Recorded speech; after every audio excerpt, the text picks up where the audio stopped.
Eh ben c'est parti. Du coup, je suis avec Mickey. Salut Mickey. Bon, Et bonjour. on va parler de la petite vague d'errata qu'il y a eu. Donc Argo, Lune Rouge principalement. Principalement Lune Rouge. Mhm. Puis la petite magie. On commence par la magie. Allez, on commence par la magie. Donc le choc tellurique a changé dans la magie. En fait, ce qui a changé, c'est qu'avant, il fallait désigner un décor, et c'était les figurines au contact du décor qui étaient affectées. Maintenant, il n'y a plus besoin de rien désigner, c'est toutes les figurines du jeu sont affectées. Du Euh, coup, c'est pris un petit boost pour être plus utilisable et moins circonstanciel. c'est un peu ça. C'est même pas un petit boost, c'est un énorme boost, je trouve, hein. Oui. Moi, enfin, je sais pas ce que toi t'en penses. Moi, je suis pas un grand fan de ce changement. Pas le... C'est vrai que le côté décor, ça allait bien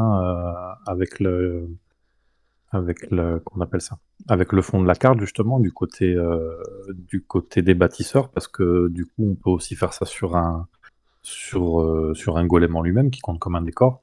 Que Ouais, là, sur ça le devient broche, ouais. plus générique. Ouais, ouais. Moi, ce qui m'embête un peu, c'est qu'il n'y a plus de conditions. C'est juste. T'as joué ta 5? Bah, tiens, regarde. Tu vas faire que des 5 plus. Donc, c'est. Avant, il fallait pousser quelqu'un contre un décor pour pouvoir en bénéficier et tout. Alors, je comprends que c'était peut-être un peu dur. Mais là, je trouve que. Bon, c'est- je la trouve un peu trop facile et très très violente. Pour moi, ça, c'est devenu une des meilleures cartes magie du jeu, je pense. D'accord, j'avoue, je le voyais pas comme ça, surtout sur le fait que, étant donné que ça fonctionne jusqu'à la fin de cette phase d'action, pour moi, c'est plus une carte de défense qu'on joue parce qu'on va laisser l'autre dérouler son jeu. Et c'est vrai que je lui voyais pas un tel potentiel.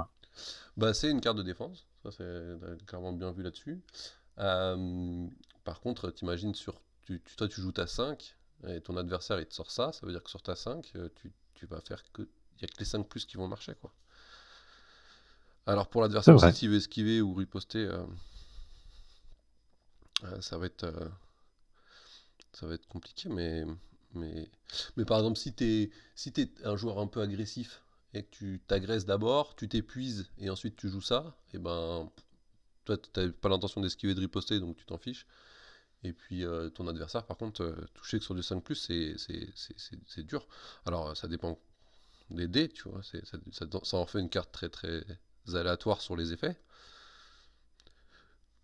Mais, Mais au mais- moins, si on n'a pas de quoi se protéger, ça, Hum. ça, Et puis ça même, aide. il y a plein de fois où l'adversaire va pas oser y aller, il va se dire, bon, si c'est pour faire des 5 je vais pas faire une charge, tu vois, je vais pas faire ça, je vais pas y aller. Donc des fois, rien que c'est dissuasif aussi, c'est très très dissuasif. Je suis Mais, d'accord. mais voilà, bon, on va voir ce que donne cette carte en jeu. Moi, voilà, personnellement, je suis pas un grand fan de ce changement-là. En plus, je trouve qu'il y avait d'autres magies que je trouve plus dur à Qui caler. méritait d'autres changements. Ouais, le choc tellurique, je le jouais quand même de temps en temps, personnellement. Alors, je sais qu'il y en a pas mal de gens qui s'en plaignaient, mais moi je trouve que par exemple la longe de Varrogue, elle est plus dure à placer, je trouve qu'elle est plus dure à rentabiliser Bah que là, ça. le choc tellurique en lui-même, le hasard des cartes fait que je l'ai très très rarement eu en main. Ouais. Du coup, c'est vrai que par rapport à d'autres, j'ai choisi la facilité plutôt que chercher des décors sur lesquels bloquer quelqu'un. Mm. Ouais, ouais, ça demandait du setup avant. Ça demandait de pousser quelqu'un contre le décor. Les gens se mettent assez peu naturellement contre les décors, donc ça demandait un peu de setup. Après, Oui. ça se faisait. Peut-être qu'il aurait pu y avoir un entre-deux à trouver, genre du décor au contact, mais bon, c'est comme ça. On va voir ce que ça donne. Euh, Baru. Baru, il a eu pas mal de changements. Euh, il a, il y a un changement sur ses PV. Il Mhm. a resté à 12 PV, mais au lieu d'être en 5 PV jaune et 7, il est passé en 3 et 9. Euh, Du coup, il déclenchera son tabouret beaucoup plus vite. il déclenche son tabouret beaucoup plus vite et il chope son 5 de def beaucoup plus vite. Oui. Euh, donc ça c'est. Alors pour le tabouret, je dirais que c'est. Je sais pas ce que t'en penses, mais je dirais que c'est à la fois cool et à la fois pas cool, dans le sens où le tabouret a des contres. Par exemple, tu le déclenches, tu tapes, À distance. tu le pousses à une certaine proche d'une madeleine qui est sous don, tu le pousses près d'un golem et il est obligé de tirer sur le plus proche. Donc Donc il y a des contres sur le tabouret. Et du coup là c'est plus facile, pour l'adversaire c'est plus facile de le déclencher. Il y a moins ce truc genre ah j'ai pas réussi à le déclencher, il va pouvoir l'utiliser plus tard. Mais dans l'ensemble c'est quand même, sur les caracs c'est quand même un boost, je dirais. C'est vrai que c'est plus facile de faire tomber 3 PV d'un coup Mm. que les 5. Les 5, c'est quasiment toujours en En 2 dosage. fois. Il suffit que ce soit raté et on les fait d'un coup. Ça change toute la programmation. Ouais. Ouais. Ouais, surtout que si tu dois rajouter une poussée pour mettre Barru au bon endroit pour qu'il fasse moins mal avec son tabouret. Et d'ailleurs, le tabouret, il a pris un petit up. Il était en plus un 0, plus un moins un. Et maintenant, il est en plus un 0. Donc, à longue portée, enfin, Oui. peu de 4, il a pris un petit up. Donc, quand tu te fais déclencher par un tir, ou quelque chose comme ça, genre Sangari qui te tire dessus, voilà, il y a un petit boost là-dessus. Et sinon, l'autre changement, bah, le plus gros changement, je dirais, c'est le don. Donc le don Mhm. avant c'était que tu avais les tactiques de combat des brutes et de lui qui étaient moins chères. Donc avec OAF c'était monstrueux le don. On va pas se mentir là, il y a une Argo jouait Baru OAF en boucle parce qu'il y avait le don de Baru qui permettait à OAF même avec zéro réussite de faire la double poussée, de se pousser lui et de te ramener.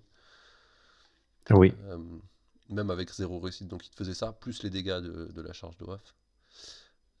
C'était assez infernal. Je crois que c'est vraiment ça qui a justifié le changement. En plus, il n'y avait pas de portée. Euh, donc, Oui, oui, c'était toutes les brutes ouais, alliées. Ouais. c'était toutes les brutes. La brute n'avait pas besoin d'être à une certaine portée.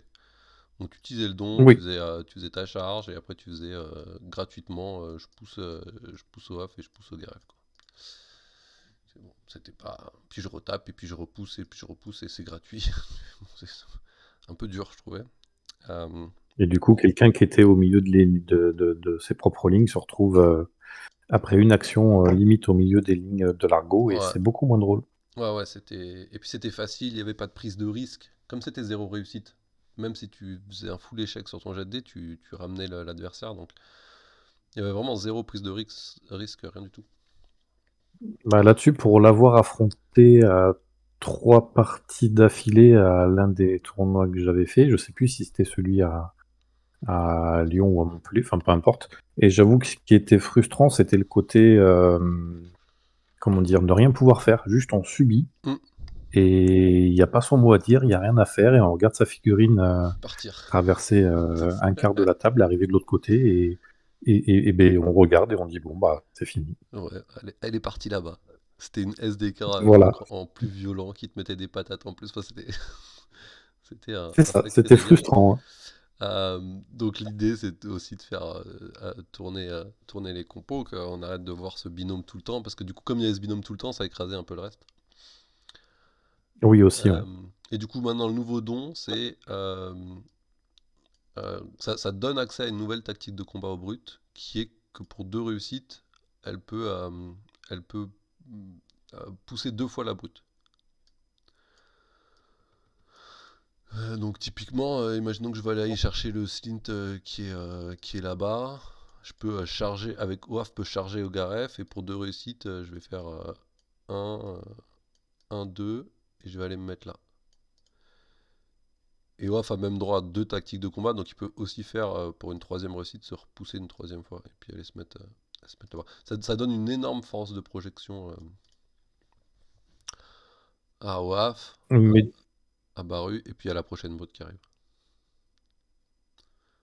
et du coup, ça change tout, ou avec cette énorme projection, c'est la brute qui se met, elle, entièrement dans le camp adverse, quoi. C'est ça, c'est ça. On va Ça, plus. ça inverse les rôles d'avant. Ouais, ouais, ouais, complètement.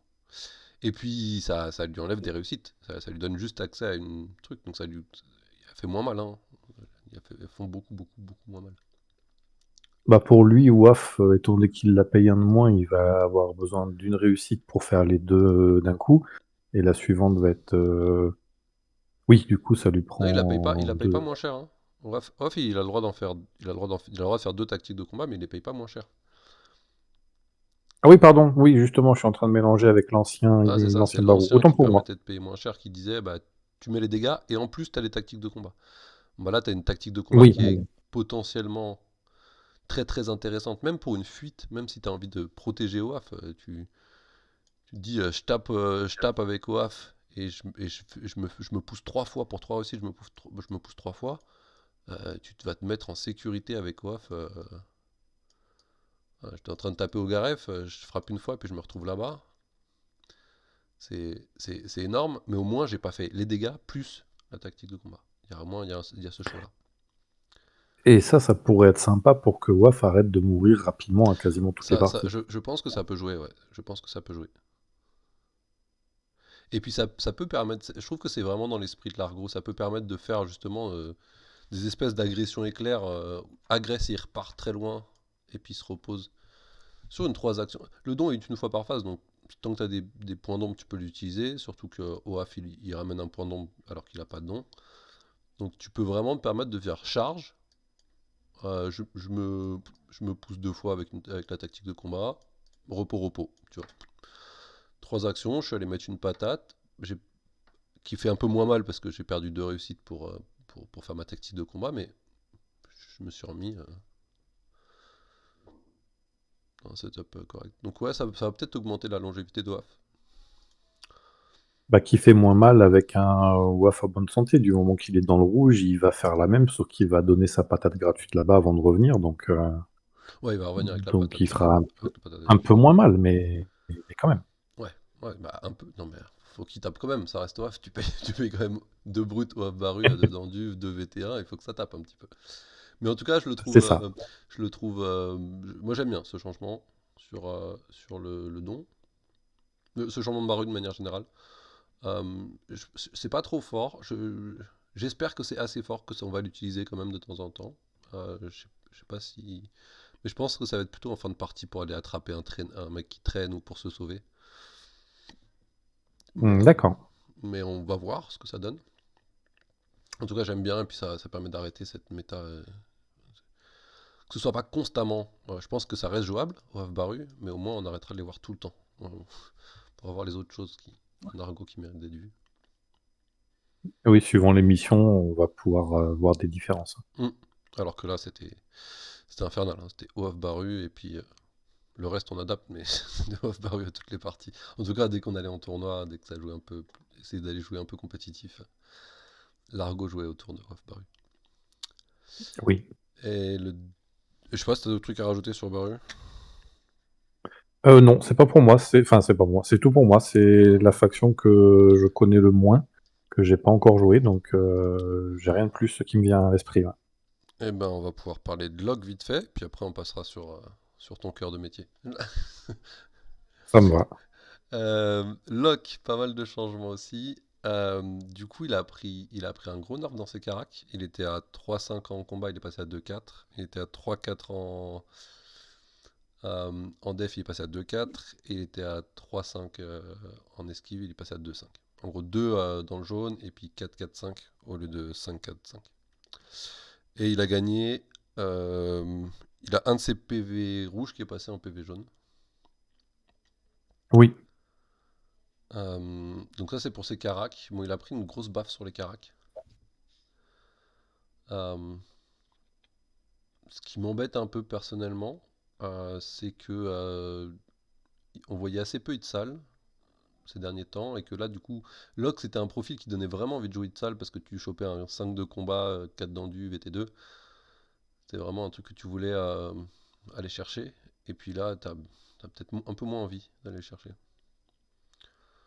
à Ça la serait. rigueur, elle va pouvoir venir pour l'aider à tenir plus longtemps.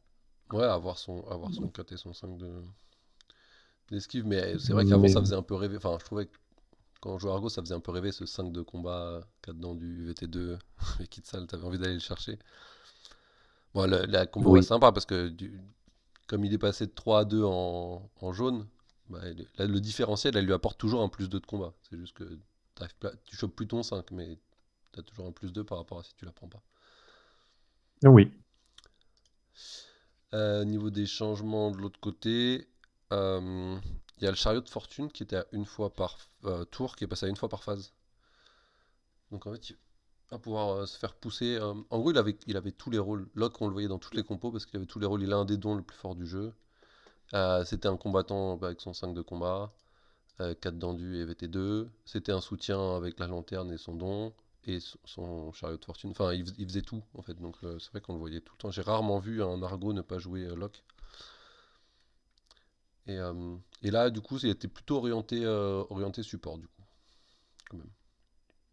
Il tape moins fort, mais il se déplace très très bien sur la map avec le chariot de C'est fortune. vrai, Et c'est vrai, puis, j'y avais pas trop réfléchi, mais ça a été rare de pas l'affronter en croisant de l'argot. Ouais. hmm. Après, moi, je vais pas mentir, hein, moi j'ai une petite frustration parce que moi, ce qui me rend dingue, c'est la combo Lock Ribaldi avec le don de Lock qui épuise la figurine et Ribaldi qui arrive sur une lutte de combat. Ça, je trouve pas ça très intéressant. Personnellement, j'aurais préféré qu'on tape sur le don de Lock Mhm. plutôt que sur ses caracs, mais bon, c'est pas le choix qui a été fait. Euh, mais je pense qu'on va moins le voir. On va peut-être moins le prendre en automatique. Euh, il va être peut-être moins dans toutes les compos. Parce que Oui. pour bénéficier à fond de son chariot de fortune, il faut quand même des mecs qui ont de l'endu.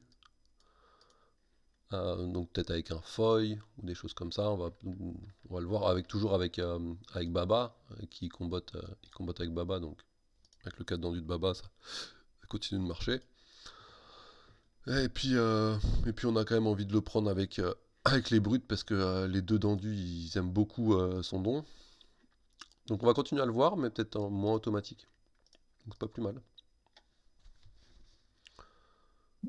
Oui, en même temps, c'est le but de pouvoir apporter de la Ouais, variété dans les compos, donc c'est c'est parfait. exactement l'idée, hein, c'est exactement l'idée.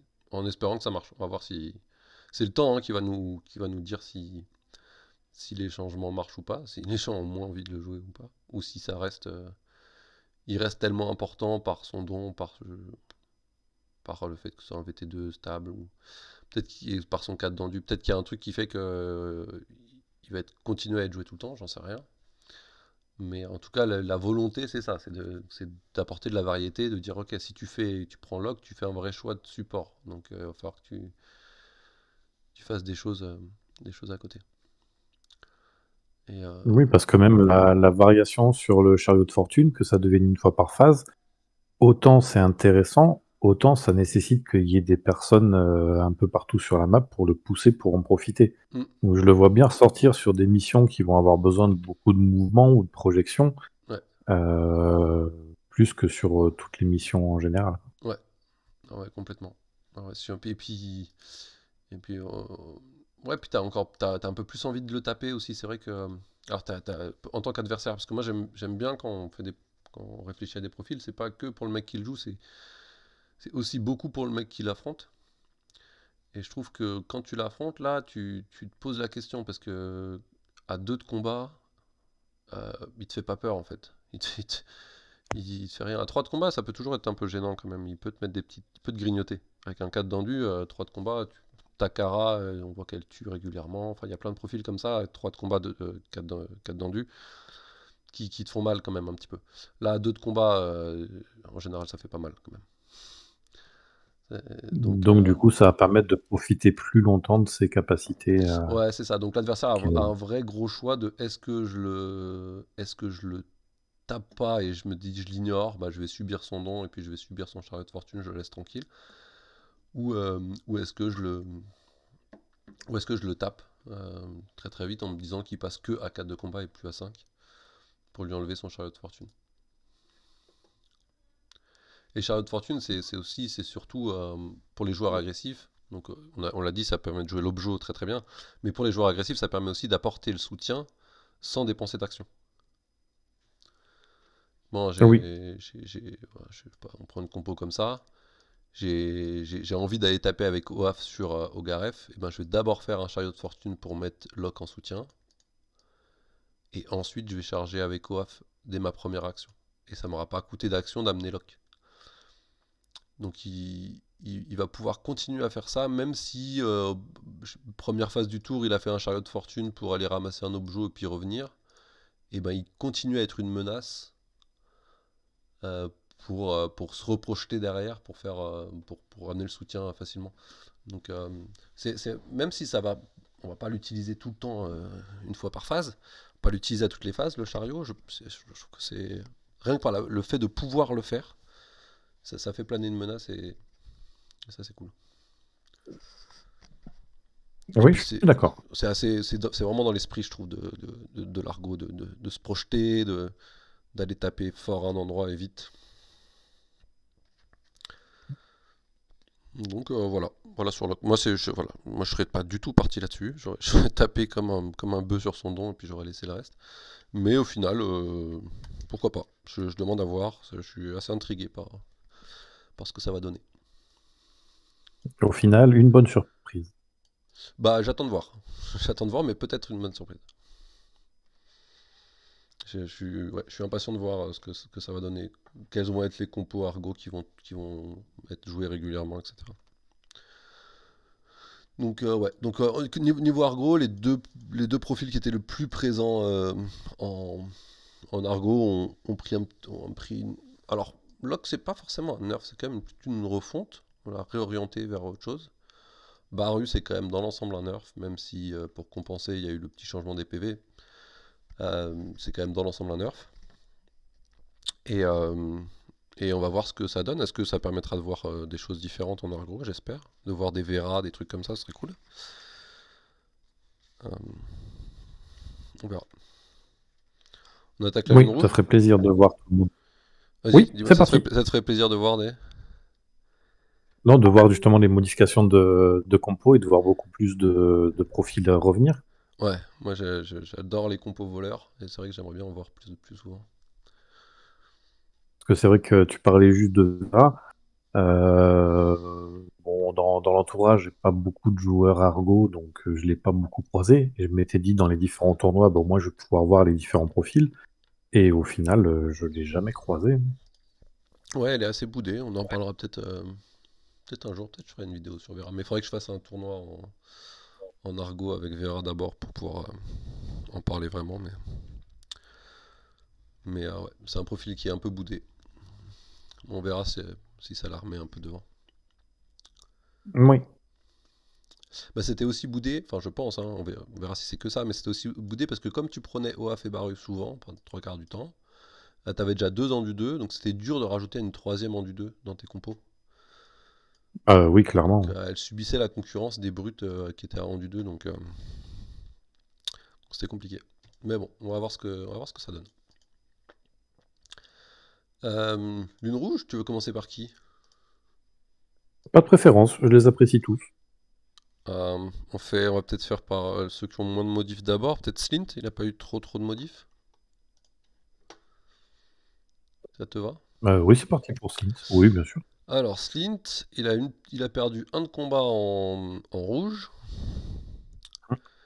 Et c'est tout sur le recto. Donc ça, je pense que c'est quand même la volonté de dire. De manière générale, il y a quand même sur les dernières vagues d'errata qu'on voit en monial, qui vont arriver en bâtisseur et en syndicat aussi. Et puis là qu'on voit en lune rouge et en argot, c'est une volonté quand même de baisser un peu la létalité. Donc il y a tout le monde a des petites baisses de combat par-ci par-là. On voit Locke a pris la sienne, Sin prend la sienne que dans le rouge. Bon, ça fait partie, c'est pas grand chose, mais ça fait partie de l'ambiance générale à vouloir qu'on tape un peu moins fort. Après, sur Slint, ça me choque pas dans le sens où c'est pas un combattant de première ligne C'est ça. et qui descende un peu de combat lorsqu'il est blessé. Pour moi, enfin, ça me choque vraiment pas Ouais, là-dessus. ouais, c'est pareil, c'est vraiment dans l'esprit. Et puis, en plus, c'est déjà un des rares combattants qui peut monter à combat 5 en étant VT3, hein. Avec Chekhov, il est quand même de base à combat 5 VT3, c'est quand même C'est énorme. c'est énorme. Le vrai changement de Sleen, c'est le don. Donc l'aboiement d'ombre qui était je te force à riposter jusqu'à ce que mort s'en suive, jusqu'à ce que tu sois épuisé ou que mort s'en suive. C'est maintenant, on Mhm. cible un allié qui est épuisé à 4 et lui fait faire un repos. Euh, Complètement différent. Complètement différent. Je te laisse en parler d'abord ou tu veux que je. Non, non, non, vas-y, pardon. Euh, alors moi je suis très content de ce changement. Alors le nouveau don en lui-même, que ce soit ça ou autre chose, ça m'est égal. Je suis juste ultra content que Lance en don soit plus là. C'était, je le trouvais, depuis la création du jeu, j'ai milité contre ce don-là. Je le trouvais très très inintéressant, en fait. Comme je le disais tout à l'heure, c'est que moi, quand je regarde un profil, je regarde autant le plaisir, je regarde quasiment plus le plaisir du mec qui l'affronte que le plaisir du mec qui le joue. Parce que le mec qui joue, il fait le choix de le jouer, donc pour moi, c'est important que celui qui l'affronte, il ait des solutions, il ait des contre-jeux, il ait des choses à faire et que ce soit intéressant pour lui. L'ancien don, c'était inintéressant possible. C'est genre, tu as un choix normalement entre riposter, esquiver ou rien faire. Là, c'était même pas je t'enlève une des deux possibilités, tu n'as plus de choix possible. Et en plus de ça, il y Je avait la décide à combo ta avec place. Sourire d'Ange, qui était immonde. Et en plus de ça, ça durait jusqu'à la fin du tour, donc même si tu arrivais à te désengager de Slint, s'il revenait, le don remarchait à nouveau si tu l'avais fait en début de tour. Enfin, il y avait pour moi rien qui allait dans ce don. Donc je suis ravi qu'il soit parti. Mais je sais pas si je sais pas si c'est un sentiment que tu partages. Bah, je comprends ton point de vue. C'est vrai qu'on en avait déjà discuté. Je sais plus si c'était par Discord ou à un tournoi. On avait déjà discuté du fait que qu'on empêche un peu l'adversaire de jouer. C'est vrai que c'est un don. Personnellement, je l'utilisais très rarement parce que ça, même avec son 5 de combat, je l'envoie pas au combat avec Sourire d'Ange parce que je le trouve trop fragile et ça reste un éthéré. Et du coup, j'y vais pour finir un combat, ou enfin pour finir quelqu'un, ou pour récupérer les points, mais pas en tant que soutien. Et c'est vrai que du coup, j'ai très rarement utilisé son don. Donc en fait, personnellement, vu que c'était un don que j'utilisais très peu, j'utiliserais davantage le nouveau. Donc forcément, là-dessus, ça ne peut que me convenir. Ouais, bah, ok. Ah, c'est rigolo parce que c'est vrai que. Alors j'ai fait quoi? J'ai fait l'Open du Sud l'année dernière en lune rouge et je crois qu'il n'y a pas une partie où j'utilise pas au moins deux fois son nom, je crois, de Slinta. C'était marge Ah oui, quand gratuite même. pour mettre dans la zone de menace. J'utilisais le don pour te forcer à riposter. Char de sourire d'ange à 7D. Frappe de sourire d'ange à 7D. Et puis une frappe de Slint pour finir. Et puis c'était 3 points. Je trouvais ça d'une. Une- Et puis don de sourire d'ange pour partir. Et puis Slint, il était là avec son armure. C'est, euh, il lui restait deux fatigues. Ça lui avait rien coûté quasiment. Donc, Et de toute ouais, ouais. façon, s'il est fatigué, il peut quand même Il peut esquiver. esquiver, donc il avait 3 esquives avec son armure. En général, tu essaies de le mettre contre un décor, tu à 5 de def. J'avais pas spécialement peur pour lui. Non, non, bah écoute, moi je suis très content parce que je l'utilisais trop et que je le trouvais beaucoup trop fort et puis qu'il me faisait beaucoup trop peur à affronter. Et toi, tu es très content parce que tu l'utilisais pas. Donc c'est C'est c'est- ça. c'est rigolo, mais c'est bien dans les deux cas. On est tous les deux contents. Le nouveau Bah, don, du coup, c'est un repos. Bon, c'est simple, c'est facile. Ça va aller, bon, on va le voir, comme il y a Ogarev qui est passé en du 2, ça aide quand même les copains qui sont passés en du 2. Donc il y a Barnin, il y a Ogarev, ça aide quand même les gens qui s'épuisent vite. Donc c'est plutôt. bah après, il va quand même y avoir la question de savoir si on va vouloir y passer un point d'ombre ou si on préfère le garder pour autre chose qu'un repos. Ouais, ouais, ouais. Après, c'est vrai que le truc. Donc tu as complètement raison. Le truc qui me plaît, c'est quand même avec les. Alors ça marche avec tout le monde, ça cible pas que les gardes. Mais avec les gardes, ça marche particulièrement bien. Parce que Ogaref, il est passé en du 2, on le verra après, mais il est passé en du 2, donc ça l'aide. Barnin, il est en du 2, donc ça l'aide. Et en plus, il a besoin d'être, lui, épuisé pour son don, donc tu peux avoir envie de épuiser Barnin pour faire son don et ensuite le reposer avec Slint. Ça marche aussi très bien Mhm. avec Sangaré, je l'ai utilisé la dernière fois avec Sangaré, parce que pour pouvoir faire un contrôle d'identité. En fait, j'avais Sangaré qui était épuisé en contact, et en fait, avec le don, du coup, ça donnait un équivalent du don de Locke, en fait, parce que ça me permettait de faire. Putain, je retrouve pas, ouais, Sangaré, elle est là. Euh, Comme le contrôle d'identité est vert, tu peux pas le faire quand tu es épuisé, donc ça me permettait de reposer Sangaré, et du coup d'avoir le droit de faire mon contrôle d'identité. Donc pour aucune action, j'avais enlevé une fatigue de Sangaré et mis une fatigue sur l'adversaire. Je retrouvais le don de Locke qui est un don très très fort. Donc, euh, Donc, ouais, ouais, quand même. Pareil, je l'ai fait tester. C'est quand même, faut aussi se voir que la Lune Rouge, c'est la faction débutant avec l'Argo. Euh, Slint, il est dans le starter. Donc, c'est vraiment un profil qui doit être débutant friendly.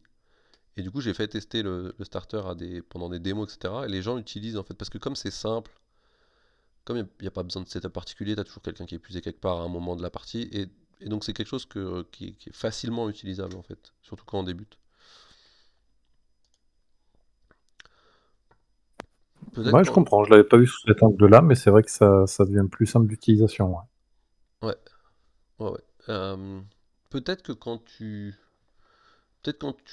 joues très bien, tu vas avoir moins tendance à l'utiliser pour te dire je préfère utiliser Je gère déjà, j'arrive bien à gérer ma fatigue, et je préfère utiliser mon point d'ombre pour un truc qui sera plus impactant. C'est possible. Mais, À mais un je pense moment, que. sur un Ouais. malentendu, s'il y a besoin de faire une esquive ou quelque chose. Enfin, s'il y a besoin de libérer pour pouvoir se protéger juste derrière. Non, et puis le nombre de fois où tu te retrouves, je sais pas, sur les trois actions de fin de tour où tu es épuisé et tu te retrouves à devoir faire. Tu sais, à faire repos frappe, et après tu fais repos, et puis tu sais plus quoi faire. Tu sais, t'as un mec épuisé, je sais pas si ça t'arrive souvent, mais j'ai l'impression de le voir quand même assez régulièrement en partie. Le mec qui fait repos frappe, et après, eh ben, il me reste une action de fin de tour, je sais pas quoi faire. Ah, là, tu peux faire aboiement Oui, d'ombre oui. pour enlever et refrappe. Tu peux gagner une frappe aussi, hein, et éviter de perdre une action. Oui, je confirme, ça arrive régulièrement. Après, je me dis aussi que ça peut surtout servir j'allais dire en fin de partie, pas forcément au tour 3 ou 4. Si on a perdu une ou deux figurines, là, ça devient compliqué de gérer les Mm. repos. On a moins de talent où on va avoir besoin d'utiliser l'ombre. Et du Ouais, coup, là, il a son intérêt, quoi. ouais.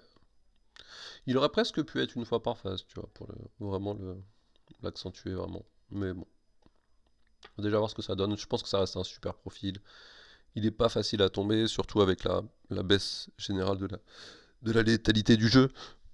L'armure, il y a quand même beaucoup de combats qui ont baissé, et du coup l'armure forcément prend un up via la baisse des combats, qui ont baissé ou qui sont en train de baisser en tout cas. Mhm. Donc donc c'est quand même un profil, je pense qu'on va continuer à le voir sur la table. Mais au moins, moi je suis très content qu'il n'y ait plus cette frustration autour du don. Oui, là-dessus, ça m'inquiète pas. Slint avec ses mouvements, ses protections, enfin, entre son mouvement gratuit et son esquive gratuite, pour moi, il aura toujours sa place, ne serait-ce que dans les missions objectifs. Ouais. Donc Un, là-dessus, VT, un VT3 ça avec m'inquiète pas. un VT3 avec un mouvement gratuit, de toute façon, je pense qu'il aura toujours sa place quelque part. Exactement. Euh, on, on peut faire sourire, qui est la grande Oui, copine de Slint, qui était la grande copine de oui. Slint. Maintenant, ils sont un peu en froid, mais ils combattent moins. Sourire. Bah, sourire, le gros changement déjà a passé VT1. Mhm. Et au lieu d'être à 7-6 d'esquive, elle est passée à 4-6 d'esquive. Donc elle a pris, sur les caracs en tout cas, une grosse torgnole. Hein. Moins Ça m'a 3, rendu moins 3 triste. d'esquive et moins 1 de VT, c'est costaud. Euh, Il y a feinte qui a changé. Donc avant, si on faisait une esquive, on pouvait décider de dire bon, finalement mon esquive elle me plaît pas, je fais un repos. Et maintenant, Mhm. c'est on peut faire la même chose, sauf qu'au lieu de faire un repos, on fait une riposte. Donc à partir du moment où on décide de payer sa fatigue, on la paye soit pour l'esquive, soit pour la riposte. Mais alors Mais on la qu'avant, perdra. alors qu'avant c'était on fait une esquive et puis si ça nous plaît pas, on annule et puis on fait un repos. Euh, c'est- pour moi, ça c'est pas un gros changement, ça change pas énormément de choses. Euh, J'aime bien l'esprit, j'aime bien l'esprit de la fin, de genre tu croyais que j'ai été esquivé, bah non, je te mets une torgnole. Je trouve que dans l'esprit ça colle mieux, mais en soi ça change pas grand chose, je pense. Bah, je suis d'accord que dans l'esprit, ça colle mieux. Effectivement, on prime avec l'esprit assassin. Par contre, vu que pas mal de réajustements sont faits pour diminuer un peu la létalité des combats, et ben là, du coup, on transforme quelque chose de défensif contre de l'offensif. Du Euh, coup, ouais, je vois ce que tu veux dire. Après, c'est vrai, c'est vrai. Euh, Après, avant, tu faisais un repos, donc t'étais pas fatigué, donc tu pouvais agresser derrière. Là, t'as quand même perdu ton repos, et en général, les ripostes font moins mal, parce que quand tu fais une riposte, tu peux pas te mettre dans le bon setup. Le mec, il va venir, il va se mettre à couvert pour pas que t'aies la sup. Tu vois, c'est lui qui va gérer le combat, donc tu vas pas être dans le bon setup. En général, les ripostes font moins mal que les attaques quand c'est toi qui agresse, parce que tu vas apporter le soutien, parce que tu vas charger, parce que plein de choses. Donc, est-ce qu'un mec qui met une riposte est moins létal qu'un mec qui est pas fatigué, qui va pouvoir te charger la prochaine fois qu'il joue? Je sais pas. Je pense que c'est kiff-kiff. Mais après, je peux me tromper, mais... Non, non, non, je pense que tu as raison. Je voyais pas ça sous cet angle, effectivement. Du coup, on n'aura pas éventuellement le bonus. Mais en effet, par Après, contre, bon, si c'est vrai que si Sourire d'Ange et se mettait là en plein milieu et qu'il voulait juste tanker, et puis quand il rate une esquive, il fait son repos pour ensuite pouvoir faire une autre esquive, là c'est sûr qu'il va... qu'il est moins tank, il est beaucoup moins défensif qu'avant. Mais ça a été aussi ça a été aussi la question. C'est pareil que ce que je te disais au début. Euh, pour Locke, il a été question de lui redéfinir un rôle. En fait, c'est un profil qui faisait tout trop bien. Il a fallu redéfinir un rôle. Et ben, je crois que ça a été pas mal le souci sur Sourire.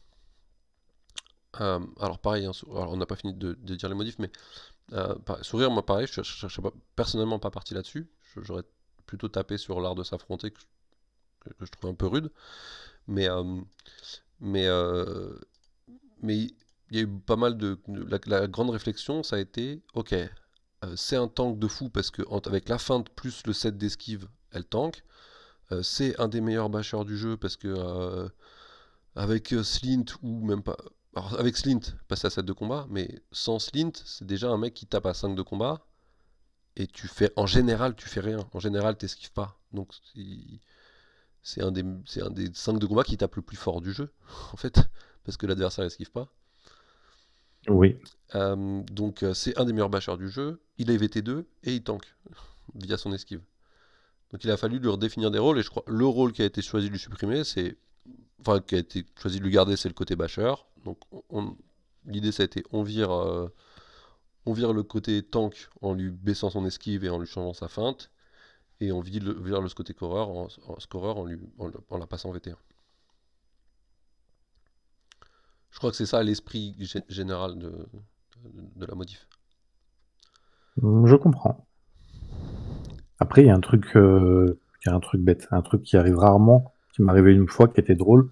C'est avec le set de rapidité et avec la feinte, quand tu te retrouves à faire 0 succès sur 7D, t'as le plaisir de remplacer en faisant autre chose. Ouais, mais ça tu le Que gardes. là, du coup, sur 4D, ouais, on le garde, mais sur 4D. Donc en Oui, fait, ça arrivera même probablement plus souvent. oui, plus souvent peut-être. Plus souvent, on va se dire, bon, bah, mon esquive, elle change rien, tiens, je vais te mettre une riposte au cas où, tu vois. Et plus souvent, on va se dire, bon, bah, je fais rien, en fait, je veux garder ma fatigue. Alors qu'avant, Sourire d'Ange, la règle de base de Sourire d'Ange, c'était tu fais jamais rien. Tu, tu, tu- Alors, sauf si c'est un autre Sourire d'Ange qui te tape, mais la règle de base, c'était quand on te tape, tu fais que au minimum t'esquives. Tu peux te poser la question entre riposte et esquive, mais au minimum t'esquives. Parce que si tu rates ton Et esquive, après, tu réfléchiras. et après tu réfléchiras. C'est exactement ça. Là, il va falloir réfléchir avant à faire quelque chose ou pas. Oui. Et ça, pareil, je crois que l'ancienne feinte. Alors, moi j'étais plutôt dans l'ensemble d'accord avec toi sur le fait de dire ah putain, quand t'as 7D et que tu rates, t'es content d'avoir la feinte pour pouvoir changer. Euh, et dans les Discord alpha bêta, il y a eu plusieurs fois les réflexions genre ouais, mais à 7D esquive, tu rates pas et du coup, te sert à rien ta feinte. Bon, voilà, je suis pas forcément d'accord avec ça, mais c'est un autre point de vue qui se défendait. Voilà, je le donne parce que c'est une des raisons qui ont fait ces changements aussi, même si je suis pas forcément d'accord avec. Bah, il y a déjà eu à quelques reprises où j'ai accepté de me prendre tous les dégâts parce que ça me laissait à un point de la fin de la jauge, Hmm.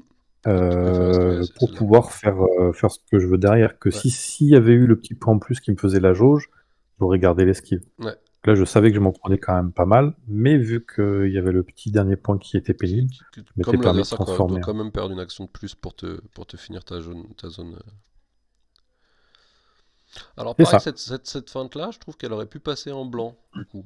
Parce que quitte à mettre une riposte, bah, ça peut être si tu. Quand le mec te tue, si t'arrives pas à esquiver, tu, tu la transformes en riposte. Je pense que ça aurait pu passer, passer en blanc au lieu de jaune. Bon, la couleur a pas changé. C'est peut-être un peu dommage.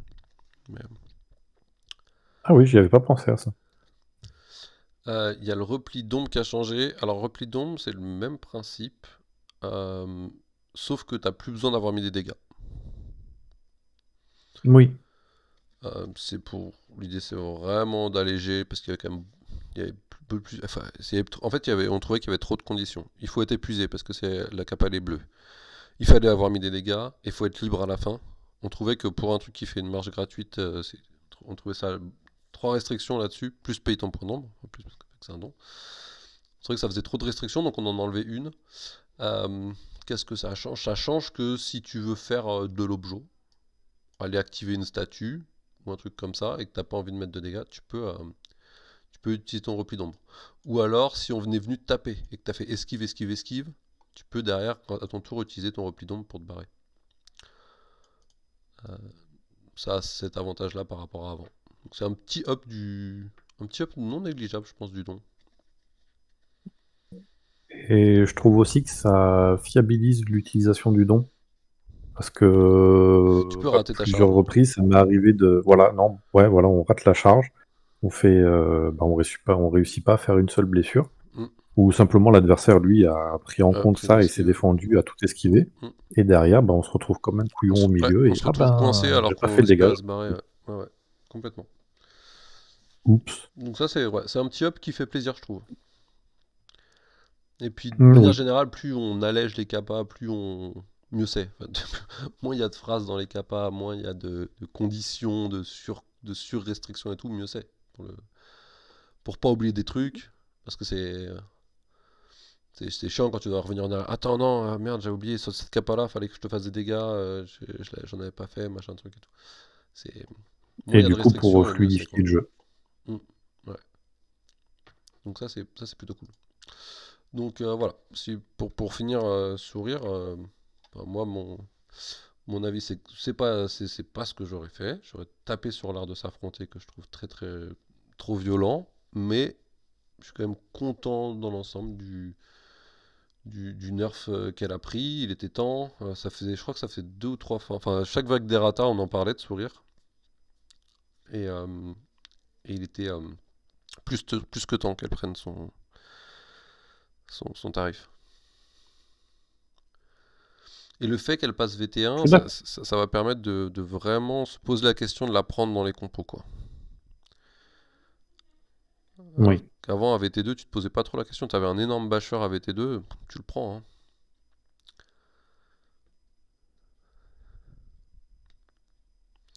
Donc voilà, je sais pas quel est Je suis ton d'accord avis avec sur toi. sourire. Là-dessus, je suis d'accord avec toi. J'aime bien ces nouvelles capacités. Effectivement, même s'il y a des choses qui me font bizarre, je pense que c'est juste par l'habitude de la connaître d'avant. Après, pareil, je suis triste qu'elle ait perdu son set de rapidité, mais pareil, c'est juste plus historique qu'autre chose, je pense, parce que j'ai pris l'habitude de toujours l'avoir comme ça Moi, c'est vrai que et que pour moi, elle était un ça me fait triste peu. aussi, hein. Ça me fait triste aussi qu'elle ait perdu son set de rapidité. En fait, moi je me disais, la particularité de Sourire d'Ange, c'est son set de rap. Ce qui la différencie des autres assassins, c'est son set de rap. Bon, Je la voyais. il a été décidé que la particularité de Sourire d'Ange, c'était l'art de s'affronter. Voilà. On voyait Je la pas le voyais profil. également comme ça. Mm. Ouais, je la voyais également comme ça. J'étais content de son set, de me dire que c'était l'assassin qui était parmi les figurines les plus rapides du jeu, Mm. à part l'oiseau. Et ouais, je suis d'accord. Pour moi, c'était son emblème, mais après, je pense que c'est ça, c'est plus par l'habitude et par Bah, le fait c'est de une l'avoir question toujours vu comme de. ça. Je pense que c'est vraiment une question de vision de jeu. Moi, j'étais comme ça, je la voyais pour sa rap. Enfin, voilà. Pour moi, la particularité, c'était la rap. Et il y en a d'autres, en fait, la particularité, c'est l'art de s'affronter qui permet de taper comme un bœuf. Euh, sur des mecs qui font rien. Oui. Euh, donc, ouais, c'est vraiment une question de point de vue, je pense. Et je vais rajouter une question. À ton avis, qu'est-ce que ça va donner quand on la jouera en assassin? mais non plus en lune rouge. Et ben, en assassin, ça veut dire qu'on n'a plus de V... si, il y a Rose encore en VT2. Alors, spoiler alerte, peut-être qu'elle va pas le rester. Peut-être, c'est pas fixé encore, mais peut-être qu'elle va pas le rester. Donc ça veut dire, en Oh. assassin, je pense que, du coup, en fait, ça change sa concurrence. Euh, elle va être en concurrence avec Ribaldi maintenant, qui est aussi un des profils les plus costauds du jeu, hein, Ribaldi. Oui, Tac, tac, tac, Mastashgar, Ribaldi. Euh, et du coup, ça va être, je pense, une question de gameplay entre les deux, ou alors mettre les deux. Euh, c'est vrai que c'est un peu compliqué d'en parler parce que des assassins parce que en fait il y a que 5 profils. Donc déjà en escarmouche t'as pas le choix. hein. Et euh, et donc en Rix tu peux te poser des questions de qui je prends, etc. Mais t'as donc ces deux profils qui sont VT1, trois profils qui sont VT1. Euh, Louisa, ça discute beaucoup de les rater pour la booster un peu. Rose Mantis, ça discute beaucoup de les rater. Donc, en fait, comme il n'y a que 5 profils et qu'il y en a deux qui sont en très très forte discussion pour être changés, ou légèrement modifiés, ça va. Voilà. Faut pas prendre ce que je dis là comme, comme truc définitif parce que ça va dépendre de ce qui est fait avec.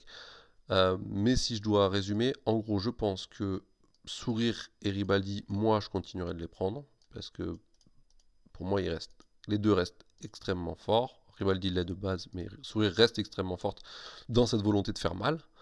Elle a un profil beaucoup plus agressif. En fait, Sourire permet de taper des mecs qui sont full repos et Ribaldi permet de taper des mecs qui sont épuisés. Donc je trouve que les deux, ça marche très très bien ensemble. Tu sais pas quoi faire en fait. Et je pense Oui, que dedans, je prendrais toujours la gargoule pour faire des points parce que là, on a deux VT1. Donc une petite gargoule avec pour faire des points. Euh, je pense que c'est important. Euh, je pense que la gargoule avec la nouvelle feinte, ça marche quand même. L'aura de clairvoyance. L'aura de clairvoyance, ça permet d'attendre le jet de dés de l'adversaire. oui, c'est même mieux qu'avant, vu que on se posait, dans tous les cas, on faisait déjà le jet avec sourire C'est d'ange. ça. Donc là, on va pouvoir se dire, bah attends, est-ce que je garde mon esquive ou pas? Donc pour moi, ça marche même encore mieux, t'as raison, qu'avant avec l'aura de clairvoyance. Donc moi, je pense que ce trinôme-là, je vais avoir du mal à le bouger actuellement en assassin. Et ces Ok. deux-là, bah, actuellement, je vais pas mentir, hein, actuellement ça change rien. Actuellement, entre Rose et Louisa, je préfère Rose tous les jours. Euh, je, voilà, je pense que quand il y aura les errata bêtisseurs et les errata syndicats, il y a des chances que ces deux-là soient concernés. Oui, ben après, oui, on va pas, faut pas spéculer non plus ou faire du spawn. On verra au moment donné, hein. Moi, je peux pas en plus faire beaucoup de spoil parce que ça peut changer, tu vois. On a Oui, oui, bien sûr. énormément, faut voir qu'en bêta, on a énormément de profils en test. Tout ne sort pas. Euh, en, en, en argot, par exemple, typiquement, en argot, on a une version de Ribaldi qui est en test, on a une version de machin, on a des versions de plusieurs profils qui sont en test, et tout ne sort pas en fait. On sort quand on est, quand l'ensemble est content, quand les chefs sont contents du résultat, quand il y a des dates de sortie qui correspondent à des, plein de raisons, qui peut être une réédition des cartes, une sortie. Bah là, le pack de joueurs, c'est pas un hasard si le pack de joueurs coïncide avec les errata de la Lune Rouge et de l'Argo. Parce que il y Oui, a le pack de joueurs qui sort, on les errate, et comme ça on n'y touche pas avant un moment. Ça évite de sortir un pack débutant et puis 2 mois après de leur dire bon bah finalement, on va vous changer ça, ça et ça. Euh, donc voilà, pour revenir à ta question, pour moi, ça change pas grand chose en assassin. en assassin. Ce que ça peut changer, Ok. bah, Sourire, en fait, elle tank beaucoup moins qu'avant, donc elle va être moins devant au niveau de ton positionnement. Tu vas peut-être mettre un peu plus Ribaldi devant, avec son 5 d'endu, voire utiliser le don de Ribaldi pour avoir son 2 d'armure, pour que Ribaldi prenne les coups d'abord, et avoir Sourire d'Ange en deuxième rideau. Alors qu'avant, c'est vrai que dans le gameplay, on faisait plutôt l'inverse. J'utilise son set de rapidité et sa feinte pour tanker avec elle. Et j'ai Ribaldi qui va arriver en deuxième rideau. Je pense que les positions vont s'inverser entre ces deux-là. D'accord. Mais, mais ça va, ouais. Je pense que ça ne change pas énormément de choses. Le VT1 va faire du mal en assassin, parce que c'est vrai que bah, pour moi, ce qui lui fait quasiment le plus de mal, c'est ce VT1. Tu te disais avant, tu disais, mais putain, je me prends pas la tête en fait. Je te tape à 5 de combat. Si tu fais quelque chose, je passe à 7, donc je te tape encore plus fort, donc tu vas rien faire. Et si tu vas rien faire, je vais juste te tuer le plus vite possible avec un 5 de combat sur un mec qui fait rien. Et je vais prendre mes 2 points. Je vais économiser tellement d'actions en prenant mes 2 points que- Pour moi, c'est ça le plus gros changement de sourire. Hein. C'est vraiment ce 1 de VT. D'accord, qu'on peut compenser dans la lune rouge, mais du coup, en assassin, ça devient. Enfin, En assassin, c'est il encore n'y a que la un gargouille, peu quoi. short pour compenser, mais ça va dépendre aussi des futurs sorciers. Et ça se trouve, ils auront. Ça se trouve, on laisse vivre, mais s'il y a besoin, il y aura une règle de guild pour compenser le manque de VT. Ou c'est comme ça, on verra ce que ça donne. Mais de toute façon, actuellement, il y a la gargoule, donc tu vas essayer de kill avec la gargoule. Oui, Mais bien sûr, c'est une comparaison faut pas se faire là attraper. tout de suite à l'instant T. Ouais, faut pas se faire attraper la gargoule, hein, par contre, en assassin. Ah non. Vraiment pas. Mais plus de points. Donc, ouais. Donc, dans l'ensemble, voilà. Changement de sourire. On fait qui? Barnin, peut-être, il y a moins de changements. Les deux autres, c'est ceux qui ont le plus de changements. Allez, Bardin. Barnin, sa def jaune sa protection qui était en jaune qui est passée en blanc. Donc un gros up de tanking. J'avoue que ça me convient bien parce que je comprenais pas on va dire, de justification fluff de pourquoi il perdait son armure en étant blessé. Ou alors il lâche son bouclier, ou je sais pas. Ouais, c'est vrai que ça aurait mieux correspondu sur un Chekhov qui pour le coup lâche son bouclier et se Il transforme récupère sa matraque. se transforme en gros bœuf. Donc c'est vrai que sur Banin il n'y avait pas beaucoup de sens. Je sais pas quel était le sens. À la base, il faudrait demander à Golden ou Bumbo. Euh, C'était peut-être un truc qu'on avait mis à la fin juste pour l'équilibrage. Euh, mais je m'en souviens plus. Mais en tout cas, maintenant, voilà, il repart sur une protection classique en blanche. Et Oui, ça me convient. c'est le seul changement sur le recto. Sur le Oui. verso, sur Fané, un petit changement, on a une portée max,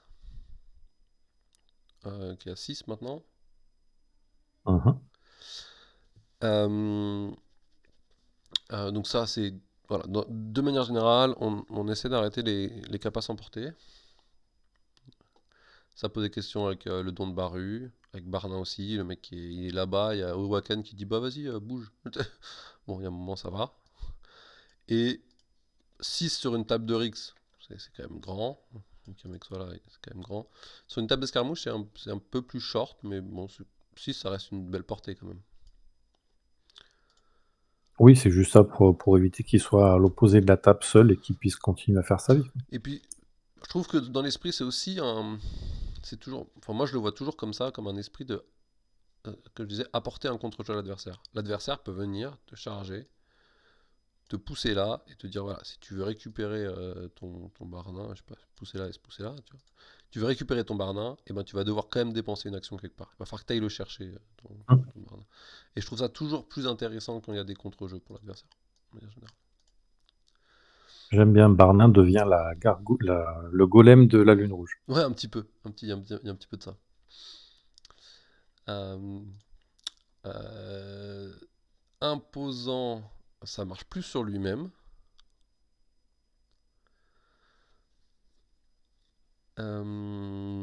Ça, je pense que c'est. Alors, c'est pour de l'équilibrage. On s'est posé la question jusqu'à la fin, hein.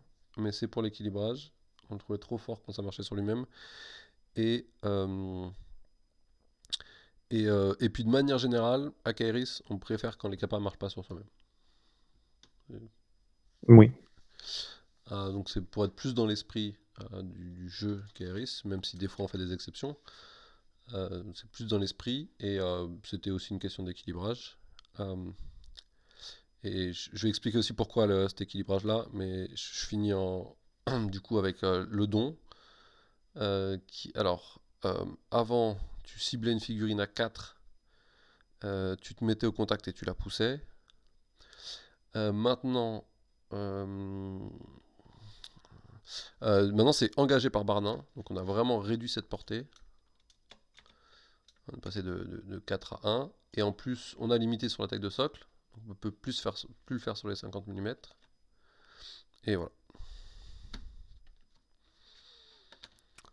Euh, alors, le 30 et 40 mm, c'est clairement ciblé golem. Je sais pas si tu as déjà affronté Barnin en tant que golem ou joué Barnin contre des golems. C'était infernal.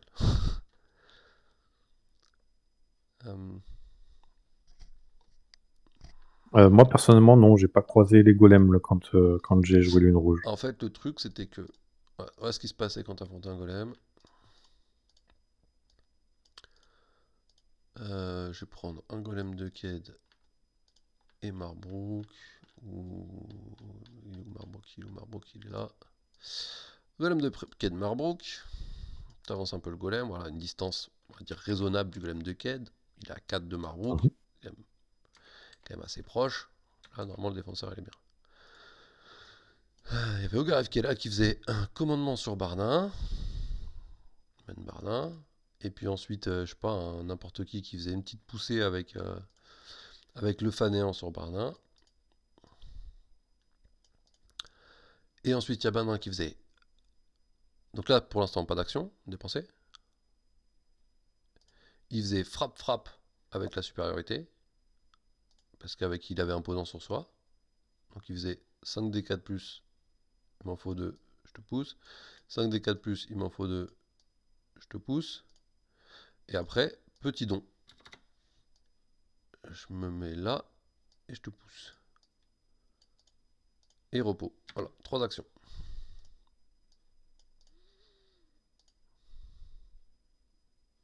Et c'était Et nous avons un golem qui a traversé la table. Golem qui a traversé la map. Ça nous a pas coûté grand chose. Un don, ça va. De toute façon, Marbro qui va devoir dépenser un don pour le récupérer et il va pouvoir être repoussé facilement avec Barna. Donc il y avait vraiment. Ben voilà, c'était le don en plus. Ça faisait beaucoup. Mais ça marchait aussi même sur autre chose. Hein. On prenait alors, je sais pas, on prend je sais pas, un baru ou n'importe quoi, un truc qui a normalement 4-5 de def. Contre un décor, ça faisait, tu étais là, tu faisais pousser. Euh, je te tape, je te tape avec la sup. Et ensuite, je me téléporte chez moi et je te repousse. En fait, c'est le même problème que un peu ce que faisait Baru avec WAF. Sauf que Barnin, il le faisait avec Ogaref. En fait. Et c'était ultra stable. Et c'était exact. C'est un peu le même principe. C'est genre, je vais te chercher chez toi et je te ramène jusqu'à chez moi de manière assez stable, sans que ça me coûte 50 milliards d'actions. Donc c'est vraiment la même idée. Donc ça a pas mal diminué parce que distorsion corporelle maintenant, c'est à 1 pouce au lieu d'être à 4. Et imposant, t'as plus la sup toi-même. Donc en fait, quand tu vas venir là mettre la première frappe pour pousser l'adversaire, eh ben, il faut du 5+, donc, au lieu d'être sur du 4+. Donc s'il esquive, t'es plus sûr de passer. Tu peux techniquement toujours le faire, hein. Tu peux réussir à faire tes deux frappes, double pousser, et venir te mettre là et repousser derrière. Ça, tu peux toujours à peu près le faire, mais t'es pas sûr de réussir. Donc tu as toujours ce risque d'échec. Et si t'échoues, bah, c'est toi qui te retrouves dans la compo adverse. Et en plus de ça, il y a quand même une petite diminution du. Ça marche plus sur les golems. Et il y a la diminution de la portée. Et au moins, ça fait une prise de risque réelle, plutôt C'est ça. Au moins, que limite un automatisme. c'est ça. Alors, c'était pas vraiment un automatisme, mais à 5d4, si t'arrives pas à en faire 2 fois de suite, il y a un moment où on peut rien faire pour toi. Hmm. 10d4, normalement, t'es capable d'en faire 2. Normalement.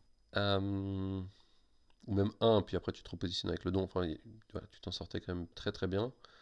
Euh, alors, comme beaucoup d'autres profils de cette vague d'Arata, c'est pas du tout ce que j'aurais fait. Euh, euh, on avait fait pas mal de tests, notamment des tests où Barnin faisait que. Euh, le commandement d'Ogaref marchait plus sur Barnin.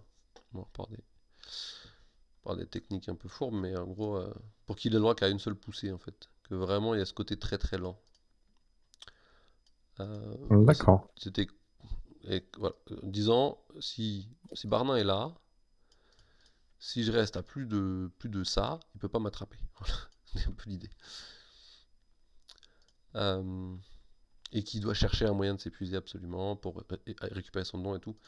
Euh, Moi, je reste persuadé que le commandement d'Ogaref fuck un peu l'idée du profil du mec lent, feignant et tout. Là, c'est quasiment le mec dans les gardes qui a parmi la plus grosse mobilité. Euh, Ouais, clairement, oui. avec cette double poussée commandement d'Ogaref. Mais en même temps, c'est aussi l'esprit de la Lune Rouge, hein. C'est censé être des tanks mobiles. Donc ça va dans l'esprit de la guilde. Personnellement, je trouve que ça va pas trop dans l'esprit du personnage, ou de l'idée que moi je m'en faisais du personnage. Mais c'est dans l'esprit de la guilde, donc pourquoi pas. J'espère que ce sera suffisant comme nerf. Il reste quand même très costaud avec cette protection qui est passée blanche en plus. Euh, il reste très costaud. Mais c'est un VT1, donc je suis pas. C'est bien, je pense que ça va faire souffler, hein. On va pas se mentir, quand tu joues en compétitif, cette compo-là, Sline Sourire, Barna au Garef, on la voyait tout le temps, tout le temps, tout le temps, tout le temps. Bon là, les 4 prennent un nerf, normalement, on va voir d'autres choses. en, en Ça Lune va un Rouge. peu calmer les gens. Ouais, je pense. Je pense que cette compo a pris ce qu'il fallait, la compo entière. Voilà, je sais pas si t'as des trucs à dire sur Barna ou des. Non, là-dessus, j'ai rien de plus à dire. C'est vrai que je l'ai pas énormément joué, Barlin. Et non, je vois rien de plus à dire. Moi, les changements me conviennent, il n'y a pas de souci là-dessus. C'est vrai que je m'étais toujours posé la question pour le fainéant, pourquoi il avait une téléportation à 4. Mais je me suis dit que c'était enfin, que je représentais ça en mode fainéant physique et du coup, il se téléporte plutôt que Hmm, se déplacer ou quelque chose comme ça. ouais, Dans Prime, c'est ce que j'avais représenté également dans son petit historique. ouais, Et non, moi, ça me convient bien, les changements. J'ai pas de souci avec Barman. gars. On va voir ce que ça donne. Moi, je suis impatient de le revoir. Parce que cette version-là, au final, on a testé beaucoup, beaucoup de choses sur Bardin. Et cette version-là, c'est vrai que je l'ai assez peu testé, affronté. Donc, je suis impatient de voir ce que ça donne. Mhm. Je, j'ai encore envie de le jouer. Beaucoup moins de manière beaucoup moins automatique. Donc, je pense que c'est. Sur le ressenti à la lecture et aux deux trois tests que j'ai fait, je trouve que ça marche. Dans le sens où j'ai toujours envie de le jouer, mais pas à chaque partie. Donc, je crois que c'est un peu le but des errata, quoi. Oui, toujours envie de le jouer, mais ça va être différemment. Mm. Ogaref, je sais que Comme ça, on reste sur les gardes. on reste sur les gardes et puis on fera Wakren en dernier. Ouais, Ogaref, gros changement où il passe à 2 dendus. Grosse grosse claque. ouais. Au niveau des caracs, si je dis pas de bêtises, il n'y a rien qui a changé. Au niveau des PV non plus. Il est juste passé à 2 dendus, cadeau. C'est déjà pas mal. Ce qui est déjà un énorme nerf. Alors ça, Ogaref, pourquoi on change Ogaref? Parce que il est présent dans la plupart des compos. Tu en as très peu. Que tu joues des gardes ou que tu joues pas des gardes. Souvent tu jouais au moins Ogaref et un garde, de toute manière. Donc il était présent Oui, dans quasiment toutes les compos. Il y avait cette fameuse compo à tous les 4 là qui écrasait la concurrence quand tu jouais en vraiment très dur. Après, faut pas se mentir, hein, KRS, les tournois, il y a peu de gens qui jouent en vraiment très très dur. Euh, même les tournois, il y a des gens qui jouent des choses différentes parce que ça reste à la cool. Mais si tu faisais vraiment, tu cherchais le truc le plus opti possible, ça c'était sans conteste. Il n'y avait rien qui pouvait concurrencer ça. Donc il y a ça, il y a cette vraiment volonté de plus avoir ou de moins avoir de mecs qui soient Endu 3, combat 5, VT2, qui était quasiment un standard. Il y avait quand même beaucoup de profils comme ça. On peut parler de Illis, on peut parler de Madeleine, on peut parler de. Voilà, plein de profils comme ça. Euh, et en fait, on s'est souvent rendu compte que en fait, on les prend rien que pour ça, rien que le fait. On s'en fout des capas, on s'en fout du reste, machin truc. Endu 3, combat 5, VT2, c'est une raison en soi pour prendre un profil parce que ça tape, parce que ça a de l'endu pour faire soit taper, soit faire autre chose, parce que VT2 c'est suffisant pour scorer et pas être à la bourre sur les points du score tout en tapant sans se prendre la tête parce que t'as combat 5, parce que plein de trucs. Du coup, en fait, tu mettais 4 profils comme ça, ou 3 profils comme ça, et puis un profil soit qui bâche un peu plus, soit qui score un peu plus. T'avais ta compo en fait. Et du coup, dès qu'on s'est rendu compte, dès qu'on commençait à enlever ces profils-là de l'équation, euh, on, on a beaucoup plus de questions qui se posent sur comment je construis ma compo. Et du coup, c'est plus intéressant. Donc c'est pour ça ce rendu 2. Alors, par contre, ce rendu 2, il a fallu le compenser quelque part. Donc, au niveau des compensations qu'il a reçues pour cette baisse d'endu, euh, il y a euh, l'inertie qui est passée à une fois par phase, 2 fois par tour. Avant, l'inertie, c'était au début du tour. Et maintenant, c'est au début d'une phase. Et ce sera 2 phases dans le tour. Au lieu d'être en fait, au lieu d'être au début de la première phase, c'est au début de 2 phases de ton choix dans le tour. Euh, et c'est après la révélation des cartes actions. Donc pareil, ça change. On peut s'adapter à la carte action de l'adversaire pour décider de faire l'inertie ou pas. Donc l'inertie que je trouvais personnellement est une capa un peu chiante, parce que tu l'avais T1, en gros tu déployais Ogaref avec le reste de ta compo devant, et puis T1 tu faisais... T1 c'était ça, tu faisais ton inertie comme ça, parce que t'avais pas grand chose. Ou alors t'allais te coller à un objet, s'il y avait un objet là, ça te permettait d'économiser une action pour te coller à un objet. Euh, Ça tu peux, de toute manière tu peux toujours le faire, mais T1 t'avais pas le choix. T2, c'était souvent une, une capa qui était intéressante pour pouvoir se barrer d'un corps à corps, pour pouvoir se repositionner. Donc T2, elle était assez intéressante. Et T3, en général, la partie en Rix en tout cas, la partie est souvent pliée T3, hein, pas se mentir. Ou souvent Gare fait plus là, ou ça servait encore, mais de manière plus occasionnelle, on va dire. Donc là, la nouvelle capa fait tout ce que faisait l'ancienne, mais elle le fait encore mieux et encore plus souvent. Donc moi, je suis un grand fan de la nouvelle inertie. Je sais pas si t'as des trucs à dire dessus, Mickey. Si, bah, pour l'instant, je suis tout d'accord avec toi. C'est vrai que Ogaref, c'est un peu comme Sourire-Dent. J'ai des problèmes avec lui sur le côté historique parce que c'est littéralement la figurine qui m'a fait craquer pour la Lune Rouge. Donc, de base, j'ai du mal à être objectif avec lui. Et c'est vrai que je l'ai toujours considéré comme le sergent qui reste derrière en soutien et qui vient remplacer là où il y a besoin. Et le fait qu'il fasse tout relativement bien, ça m'a jamais choqué vu son, ben, De son je me statut. répète, mais vu son poste de sergent. Hmm. Pour moi, c'est le chef, donc c'est normal qu'il puisse remplacer. Et après, ce que j'avais en tête, c'était que ces capas, bon, du coup, c'était du mouvement, donc ce qui est relativement effectivement universel et utilisable à toutes les sauces. Mais ce que je voyais dans mon esprit, c'est que, ok, il combat bien, mais il n'a pas de compétences de combat qui viennent en rajouter une couche. Ok, il se déplace bien. Enfin, non, en fait, ça marche que sur le combat, mais du coup, ça me choquait pas qu'il ait le combat, étant donné que derrière, il n'avait pas de capacité qui venait booster les combats en eux-mêmes. Il avait, entre guillemets, juste la stat. Euh, Et les mouvements, en tant que chef, il va bouger les potes. Moi, ça m'a jamais choqué. J'ai jamais vu je l'ai jamais vu comme trop fort. Je m'en suis pas rendu compte. euh, je pense pas qu'il était trop fort. Moi, je pense pas qu'il était trop fort. Moi, il m'a jamais posé de problème comme Sourire Slim pouvait me poser de problème parce que je trouvais ça trop fort, comme Baruaf, enfin le don de Baru pouvait me poser de problème parce que c'était trop fort. En fait, il posait de problème parce que il écrasait la concurrence à son rôle dans la guilde. Et alors toi tu te dis, c'est pas grave, c'est le sergent, c'est normal que ça soit tout le temps là. Et, euh, et c'est pas l'esprit qui a été voulu. Le voulu, c'est que tu te dis, tiens, je prends ce profil vraiment, pourquoi? Parce que j'en ai envie, parce que... Pas, je prends ce profil parce qu'il fait tout bien, en fait. Il tape bien, il score, il fait tout bien. Oui, je comprends.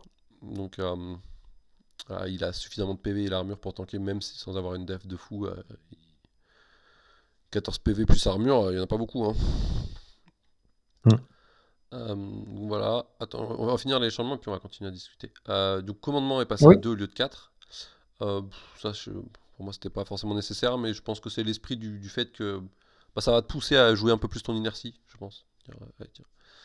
Et avec une inertie, avec un socle de 50, c'est énorme, hein, ce qu'on fait comme mouvement. Donc, voilà. Ça te force à te déplacer un peu plus pour aller chercher faire le commandement sur la bonne personne. Bon, pour moi, c'est pas dramatique, même si c'était pas forcément nécessaire. Et le contre-coup, par contre, ça, moi, je suis assez fan de ce qui a été fait. Donc, avant, tu utilisais ton contre-coup en début de tour. Et c'est les adversaires, quand ils utiliseront leur don, ils seront sonnés. Et là, tu l'utilises au moment où tu as envie de l'utiliser. Et les adversaires qui ont déjà utilisé un don seront sonnés. Sont sonnés automatiquement. Euh,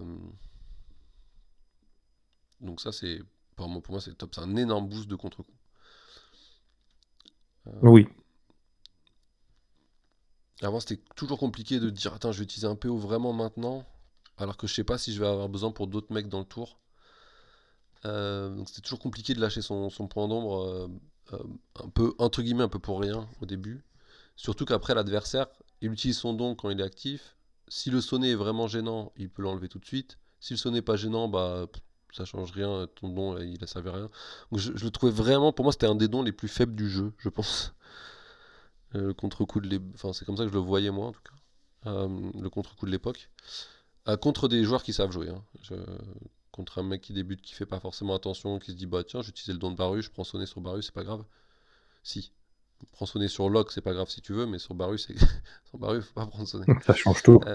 Non mais voilà, donc voilà, contre des mecs qui ont un peu d'expérience de jeu et qui savent jouer, trouvent toujours un moyen de le contrer, trouvent toujours un moyen de se mettre dans une position qui fait telle que ça n'a pas d'impact en fait. Donc je trouvais que c'était un des dons les plus faibles du jeu. Maintenant, c'est un don qui est beaucoup plus proactif. C'est ok, je veux taper lui, t'as utilisé ton don, bah, je vais faire le mien, t'es sonné, je gagne la sup automatiquement quand je vais venir te chercher. Le seul défaut que je vois, c'est que Barna apporte la sup avec imposant, et du coup Ogaref apporte la sup avec le don. C'est un poil redondant. Pour moi, c'est le seul défaut que je vois sur ce don, mais sinon je le trouve vraiment top. Très proactif, très tout ça. D'accord. Bah, c'est vrai que, pareil, je suis pas... Ouais, c'est là où j'ai pas le côté compétitif. C'est vrai que je raisonne pas sur l'implication de la capa. Le contre-coup, je le voyais comme la mise sous surveillance de la Lune Rouge, ce qui pour moi est fleuve, vu qu'ils sont là pour veiller à la bonne utilisation de la magie. Et c'est vrai que ça m'a toujours fait bizarre ce pouvoir qu'on déclenche en première phase qui reste tout le tour.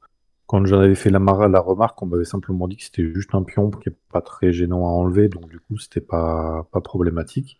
Et c'est vrai que j'en avais fait, comme je disais, une capa qui est mise sous surveillance de l'adversaire parce qu'on est là pour veiller sur la bonne utilisation de la magie. Mhm. Et maintenant, effectivement, il devient beaucoup plus... Comment on appelle ça? Il fait une vraie sanction, il est beaucoup plus impactant maintenant Mhm. qu'avant, ouais.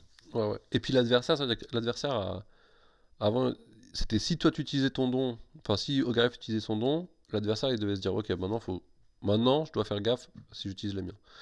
Là, tant que tu as un point d'ombre dans ta réserve, l'adversaire il doit se dire putain, il faut que je fasse attention avec qui j'utilise mon don parce que il peut me faire un contre-coup à n'importe quel moment derrière et me passer sonner à n'importe quel moment derrière. Donc c'est vraiment, je trouve que rien que la présence, même quand tu l'utilises pas, rien que la présence de cette capa a un impact sur la manière de jouer de ton adversaire. Et ça, pour moi, ça, c'est des capas qui sont très très fortes. C'est des capas que tu n'as pas besoin d'utiliser pour que ça impacte le jeu de l'adversaire. Pour moi, c'est des capas qui sont ultra fortes. Euh, Oui, je suis d'accord. et du coup, et puis en plus, ça continue à combiner avec Owakan. Donc, si tu veux, avec le don d'Owakan, si tu veux vraiment sonner quelqu'un, même si tu n'as pas forcément Mhm. besoin de l'utiliser comme ça, mais ouais, Moi, je suis...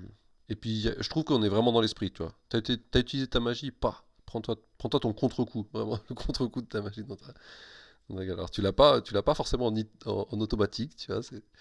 Ta gueule de bois arrive un peu plus tard. Elle n'arrive pas tout de Mm. suite dès que tu utilises ton truc. Donc, je trouve que Et dans après, ça l'esprit, en on y est prime, toujours. ça va jouer sur les cartes d'action, sur l'initiative. On a besoin de grands seconds, du coup, pour Mm. être avec le contre-coup. Ouais, mais c'est même pas forcément dans la phase, hein, c'est pendant le tour. C'est-à-dire que le mec a utilisé son don phase 1, t'arrives en phase 3, tu peux utiliser le contre-coup d'Ogaref. C'est vraiment ceux qui ont utilisé le don dans le tour.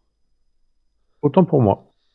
Donc t'as même pas besoin de jouer. Alors, si tu joues en second, tu peux le faire sur la même phase du coup, mais t'as même pas besoin. C'est-à-dire que le mec, pendant tout le tour, tant que t'as un point d'ombre dans ta réserve, il est en train de se dire: alors attends, si j'utilise mon don, il peut me faire contre-coup charge. Aïe. Il se garde l'épée de Damoclès. Ouais, exactement. Exactement. Euh, donc voilà, moi je suis. Alors pareil, j'avais pas du tout imaginé ça pour Ogaref. Et en fait, je suis assez fan de l'esprit. Alors, je l'ai joué, je crois, une fois, et je l'ai pas affronté beaucoup, cette version-là. Mhm. Personnellement. Les autres bêtas ont beaucoup joué et beaucoup affronté. Moi, je l'ai pas, ça n'a pas été beaucoup le cas. Euh, je sais pas ce que je vais en penser du jeu. J'attends de le jouer un peu plus et de l'affronter un peu plus pour avoir mon avis sur ce que je suis content de la modif ou pas. Mais en tout cas, dans l'esprit, personnellement, je suis assez fan de la modif. Je trouve que. Je me rappelle que tu avais mis une remarque en disant que tu trouvais qu'on perdait le caractère des persos. Et moi au contraire, je trouve que là, on a marqué encore plus le caractère. Au lieu d'être un entre guillemets fade en du 3 combat 5 VT2 comme peut l'être Hugues, comme peut l'être enfin une palanquée de personnages, je trouve que là, on a un truc beaucoup plus marqué. Un mec qui a moins d'endu, mais qui a quand même deux déplacements gratuits par phase, par tour.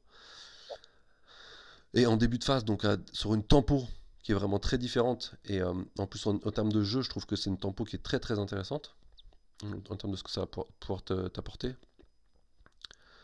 Euh, et avec un contre-coup qui est maintenant vraiment génial. Donc moi je le trouve encore plus marqué au niveau du caractère, quoi. Il va se déplacer beaucoup plus avec son inertie qu'avec le reste. Je trouve que ses capas sont vachement plus mises en avant que ce qu'elles étaient. Bah, c'est que là-dessus, c'est surtout que je l'utilisais de façon complètement différente Mm, à la base. Donc, bon, bah, la Lune Rouge, c'est ma faction de cœur. J'ai commencé avec eux, je les ai énormément joués. Et le truc, c'est que j'ai énormément joué la Lune Rouge en faction objectif et en faisant très peu de poutres. mm. Je sais pas si c'était parce que c'était mes débuts à Kairis ou autre, mais je n'arrivais pas à faire de l'offensif avec la Lune Rouge. Raison pour laquelle, après, je suis passé au matériel, enfin, Au aux sœurs, surf. histoire de faire l'inverse et Mm. d'arrêter de faire les missions pour apprendre à taper. Et après, forcément, je me suis mis à jouer la Lune Rouge différemment. Mais en fait, je l'ai toujours vu en soutien, en support, donc du coup, je le laissais en seconde ligne, prêt à intervenir pour aider un pote, ou j'hésitais à l'engager au combat, même s'il a beaucoup de points de vie, il a son armure. De mon côté, il est souvent tombé par l'adversaire parce que ça reste Ah bah, un éthéré qui attire l'attention. et puis qu'il n'y a pas Et d'esquive en plus. Donc, il a oui, quand en même pas plus, une il a pas grosse def, d'esquive. il a pas une grosse def, et il a pas d'esquive. Donc c'est vrai que c'est quand même une C'est ça, cible donc qui est c'est. intéressante. Et il a un gros socle aussi, donc il bloque les chemins, etc. Donc Ouais. c'est quand même une cible Et il intéressante, hein. devient une. C'est ça. Et il devient une ressource qui coûte cher parce qu'il a beaucoup de points de vie et du coup, il faut beaucoup de dés. Mais derrière, la difficulté, elle n'est pas non plus très élevée pour le tomber. Il faut juste de la quantité. Et il Là, y je a pense que, je souvent pense eu que, des petits vas-y, combats. je vais finir. C'est Je- qu'il y a souvent eu des combats où du coup c'était la lutte pour le garder en vie jusqu'à la fin du tour, pour avoir l'inertie du début de tour suivant pour se barrer. Et là, si on arrivait à ça, du coup, il était safe. Mm. Que en fait, maintenant, j'ai davantage envie de l'envoyer dans les combats, parce qu'avec son inertie, il pourra sortir des combats beaucoup plus facilement. Et même s'il a moins de vigueur, même s'il est tombé à 3, enfin qu'il en a perdu une, qu'il est tombé à 2, ça me gêne pas parce pour moi, il va sortir plus facilement des combats. Non, complètement. C'est Donc c'est ce que j'allais dire, moi, c'est que c'est l'inverse. il va être plus dur à attraper, quoi. Il va vraiment être plus dur à attraper. Même si, même si tu vas pas dans le combat, même si tu joues ton objo ou machin truc, le mec qui va venir t'agresser, Il va venir t'agresser, je sais pas, comme ça, là. Hop. Il va te pousser un peu, il va te ramener, il va essayer de t'amener. Ah, il va vouloir enchaîner sur la carte d'après, tu vas faire hop, début de tour, pim, ouais, je me casse. Voilà, Et il en n'y a plus plus, besoin de tenir enfin jusqu'à début la de fin phase, du ouais, ça, tour t'as pas pour le besoin de faire. tenir jusqu'au début de tour. C'est ce que tu disais exactement. C'est que souvent tu dis, ah, faut que je tienne jusqu'à la fin du tour pour avoir mon inertie de tour suivante et avoir un peu de répit. Et encore, ça veut dire que tu te barrais comme ça, mais ça veut dire que Baru, par exemple là dans l'exemple, Baru Lock était reposé parce que c'était un début de tour. Donc ils allaient pouvoir revenir te chercher. Là, comme tu peux le faire en début de phase, juste, ah, il t'agresse, il se fatigue un peu, hop, tu recules. Ou tu dis même, tu peux même Oui, te il y a- reculer, tu peux te reculer comme ça pour continuer à engager Lock et ramener un copain ici. Donc tu es vraiment au niveau du positionnement, cette nouvelle inertie est vraiment vraiment top. Et le fait que tu puisses attendre les cartes actions, ça veut dire que ici, si ton adversaire il joue une 2 pour t'enchaîner, bah là tu vas avoir envie de reculer, tu vois. Tu dis ah bah 2 actions, bah voilà, tu dois te reposer, tu peux plus me charger. Une 2 actions, par exemple là, imaginons qu'on soit, je sais pas, un truc comme ça. Tu peux faire une charge avec Lock là sur une 2 actions, mais tu peux pas faire une charge avec Baru. oui. Alors sauf avec le don de lock, machin truc, mais dans l'esprit, tu vois l'idée.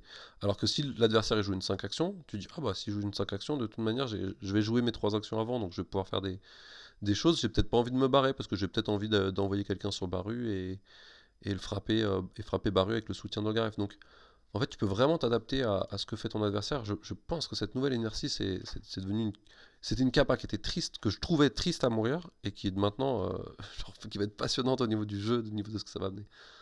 Ça qui me donne très très envie, Oui. personnellement. Et du coup, je trouve que cette capa, justement, lui donne de la versatilité, lui donne le potentiel, enfin ce potentiel-là, quoi. Donc du coup, pour moi, je le mettais en soutien et il était en support, et pour moi, maintenant, il passe à quelqu'un qui fait un peu tout grâce à, enfin, qui a moins la crainte d'aller s'engager, qui peut faire, pour moi, il peut faire plus de choses maintenant qu'avant. Ok, ok. Donc, donc, alors, pour Madja, il a plus de caractère et ça, c'est cool. Je trouve que ce qu'il fait, personne d'autre le fait en fait. Oui. Par contre, toi, tu dirais quand même, alors, errata, je sais pas, j'essaie de résumer ce que tu dis errata agréable, dans le sens, enfin, sympa, parce que dans le sens où, bah, bah, errata sympa, mais raté dans le sens où tu vas encore plus, t'as encore plus envie de le jouer qu'avant, quoi. Bah exactement. Ouais, donc Moi, je suis raté dans content de son l'esprit de nouveau. dire, pour faire tourner les compos, on errate au Garef. Euh, Enfin, euh, c'est pas que je vais avoir envie de plus le jouer, mais j'aurais pas moins envie de T'auras le pas jouer en moins envie fait. de le jouer. Avant, pour moi, il était tout le temps là en guise de support, et moi maintenant, il va être tout le temps là Parce qu'il fait parce toujours qu'il la est même chose. versatile, quoi. Yep, j'entends. J'entends. Après, bon, on parlera de Wakan, mais je pense que alors pour moi, euh, Wakan va permettre de voir un peu plus des profils comme Marlowe. On a un nouveau perso dont on n'a pas encore parlé. Il faudra que je fasse une vidéo dessus avec les décibels. Et du coup, là-dedans, je sais pas si je rajoute un Ogaref, par exemple. Tu vois. Ou alors si je veux chercher mon Oui, double tir forcément. avec un son. Tu vois, souvent je faisais ça. J'adorais jouer ça, par exemple. Owakan, Sangaré, Marlowe. Double tir. Et double tir potentiellement avec le soutien si Marlowe il fait avec le don de Marlowe. Donc, Oui. potentiellement un double tir soutien, je trouvais ça super sympa. Et là, je mettais tout le temps Ogaref. Tout le temps. J'avais mon garde pour le commandement, ça me permettait d'économiser une action pour me mettre à la bonne distance de tir avec Sangaré. Je le mettais tout le temps. Et ben maintenant, je sais pas si je mets tout le temps Ogaref, hein. Bah après, là-dessus, je joue rarement en Rix. En escarmouche, là, moi, j'ai Ah Ogaref ouais, et parce que Tchekhov, ouais, histoire tu mets d'avoir. Ogaref Chekhov. Ouais, tu mets Ogaref Chekhov. Mais après, il faudra Pour qu'on parle de l'escarmouche. Lady Sibel. Oui, forcément, dès qu'il y a une nouvelle figurine dans la Ça, faction, ça, ça, ça rabat les cartes, ça va changer les choses. mais c'est vrai qu'en en escarmouche, boum, tu rajoutes Chekhov au Garef, t'es pas mal. Mais En Rix, effectivement, ça va dépendre de qui est en face, de la ça veut dire mission. que Sourire est sorti des compos, donc quelque part. Ah oui, je le Sauf jouais pas systématiquement sur Rix. ouais. Ouais, c'est vrai. Après, je pense que c'est aussi lié. Donc pareil, les décibels, on en parlera une autre fois, mais les décibels est intéressant parce que c'était aussi lié au fait que que ce double éthéré là, il est compliqué. Marlowe Slint, c'est deux. Alors ça marche sur des trucs très particuliers, genre si tu fais des missions Alliance éthérique, butin, des trucs comme ça, où tu as deux VT3 qui sont éthérés mais qui donnent pas de points à l'adversaire, enfin pas plus de points que ça à l'adversaire. Là tu peux les sortir, mais sinon, sinon c'était compliqué à jouer. Et du coup, si tu voulais jouer double éthéré, c'était soit Ogaref Slint, soit Ogaref Marlowe. Et du coup, c'était aussi pour Ah ça oui. que je trouvais que Ogaref était dans toutes les compos. Donc faudra voir si les décibels changent ça. Mais on garde les décibels pour une fois, pour une autre fois. Euh, ouais, donc Ogaref, ok. Peut-être que je te rejoins. Je l'ai pas assez joué. Je l'ai pas assez joué cette nouvelle version pour voir si je vais le jouer tout le temps. Il me donne très envie, j'ai très envie de le jouer, mais je sais pas à quel point. Bah, en tout cas, là, sur le papier, il me donne pas moins envie qu'avant de le jouer. Ok, bah on va laisser tourner le jeu et puis on verra si est-ce qu'il sort un peu des Ouais. combos ou pas. Allez, dernier Wakan, on est déjà à 1h25, on va essayer de faire un peu plus rapide le dernier. Ah, je Owakan, parle du trop. coup, même esprit en fait, hein, on en parlait tout à l'heure, c'est le fameux combat 5 en du 3 VT2. Tu vois. Et du coup, bah, ces profils-là, on essaie de les retravailler, de les spécialiser un peu plus. Et Mhm. alors, Owakan, ils sont partis sur en faire beaucoup plus un tireur. Donc il a 4 de combat. Donc lui, il a plutôt perdu en létalité euh, avec son 4 de combat. Et le PV, tout ça n'a pas changé. Ok. Il a juste perdu un de combat dans le jaune. Dans le jaune. Mais qui fait une grosse diff. Hein. La diff 4 et 5, c'est une grosse barrière. Et au niveau des capas, il a plus besoin de fatigue sur le livre de pénitence. Et ça, je pense que c'était nécessaire. Ça fait plaisir, hein. Ça fait plaisir hein, parce que quand tu, quand tu, quand tu t'enlèves une action à toi-même, alors souvent c'est intéressant parce que voilà, tu permets de jouer en premier même quand t'as pas l'init, etc. Donc, ou quand t'as la même carte, enfin c'est régulièrement intéressant. Mais alors si en plus tu payes une fatigue, bah, ça commence à faire cher quoi. Donc, ça c'est bien. Donc le livre de pénitence il va pas être utilisé en permanence, mais je pense qu'on va l'utiliser un peu plus, alors qu'actuellement c'était quasiment impossible de l'utiliser. C'était trop cher. Oui. L'arbalète du juste, c'est le plus gros changement de Wakan, donc qui était à une fois par tour, qui est passé à une fois par phase, qui était en plus un 0 qui est passé en plus un plus un. Donc c'est un 5D. Alors avant c'était un 6D à courte portée, mais une fois par tour. Et là on a 5D même à moyenne portée, une fois par phase. Mhm. Et il y a toujours le truc, ça met le feu, s'il y a résonance, etc. Donc ça, gros changement, on a un vrai gros deuxième tireur. Presque même quasiment un meilleur tireur que Sangaré. Ça doit se valoir. Hein. Bah, surtout que Sangaré, elle a 2 flèches par tour, que lui, il peut en tirer 4, quoi. Ouais, Enfin, mais par 5 sur contre, un Sangaré, elle malentendu, peut te quoi. mettre les deux dans la même. Elle peut te mettre en position et te mettre les deux dans la même phase. Lui, il peut pas. Oui. Et puis Sangaré, elle peut bénéficier du boost de Chekhov, elle peut tirer avec le soutien plus facilement. Donc, voilà, je pense que ça se vaut. Je pense que c'est une question de goût et une question de partie. Sur certaines parties, Sangaré va être un meilleur tireur qu'Owakan, et Owakan, sur d'autres, ça va être l'inverse. Mais je pense que ça se vaut, en tout cas. Ça se tire la bourre entre les deux. Euh, Et alors, quand tu joues les deux, t'as une Après, vraie compo de tireurs quand tu joues les deux, quoi. c'est ce que j'allais dire. Après, il suffit de ne pas choisir et de jouer les deux. C'est ça. Ouais, j'aime bien cette solution. Euh, Alors, faut pas. Voilà. Peut-être pas contre un golem de Ked, mais, Non. mais, mais, euh, mais ouais, c'est vraiment des compos qui sont encore plus intéressantes qu'avant, d'aller chercher ce double tir. L'autre modif, c'est la voie d'outre-tombe qui est passée. Donc avant, il fallait être engagé par Wakan. Maintenant, il faut être à 2 de Wakan. Ce qui change beaucoup de choses. euh, parce On que, peut tirer dessus. parce que ça veut dire que tu peux faire le don, tirer dessus juste après. Donc tirer avec le boost qui met le feu. Déjà, le premier point. Ça veut dire que quand tu le joues avec Marlowe qui fait une dénonciation d'après, tu peux charger avec Owakan. donc tu peux bénéficier de la charge avec Orokan, une charge gratuite. Mhm.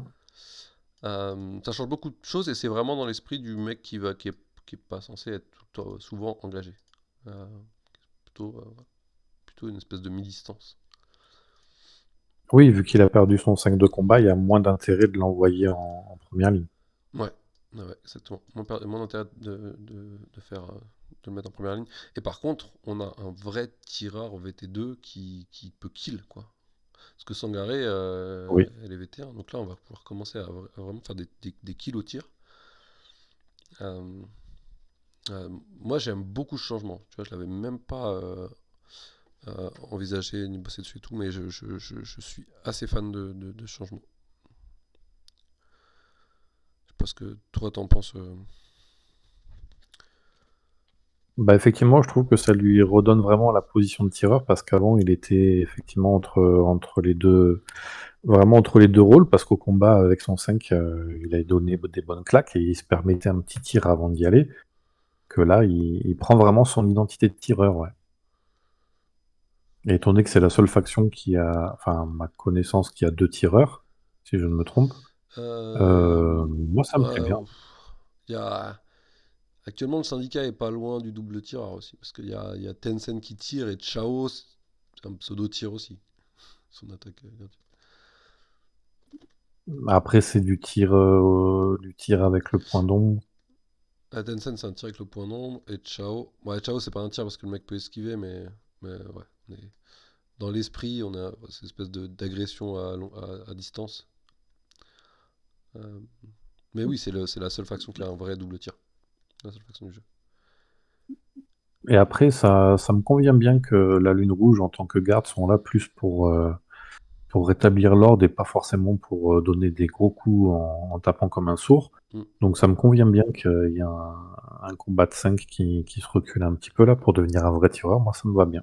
mm. Ouais, ouais. Et puis je trouve que ça lui ouvre un gameplay. Ouais, c'est vraiment le même esprit que pour Makogaf. Ça lui ouvre un gameplay qu'il n'y a que lui qui fait. Alors qu'avant, il avait à peu près le même gameplay que tout le monde. C'était charge frappe. Et puis ensuite, Oui, je te pousse, repos tir. Ou je te fais le don, je charge avec quelqu'un d'autre qui te pousse et puis repos tir. Donc il avait un gameplay qui était déjà à lui, mais là je trouve que ça le marque encore plus. Ça lui donne un gameplay encore plus unique que ce qu'il avait déjà, quoi.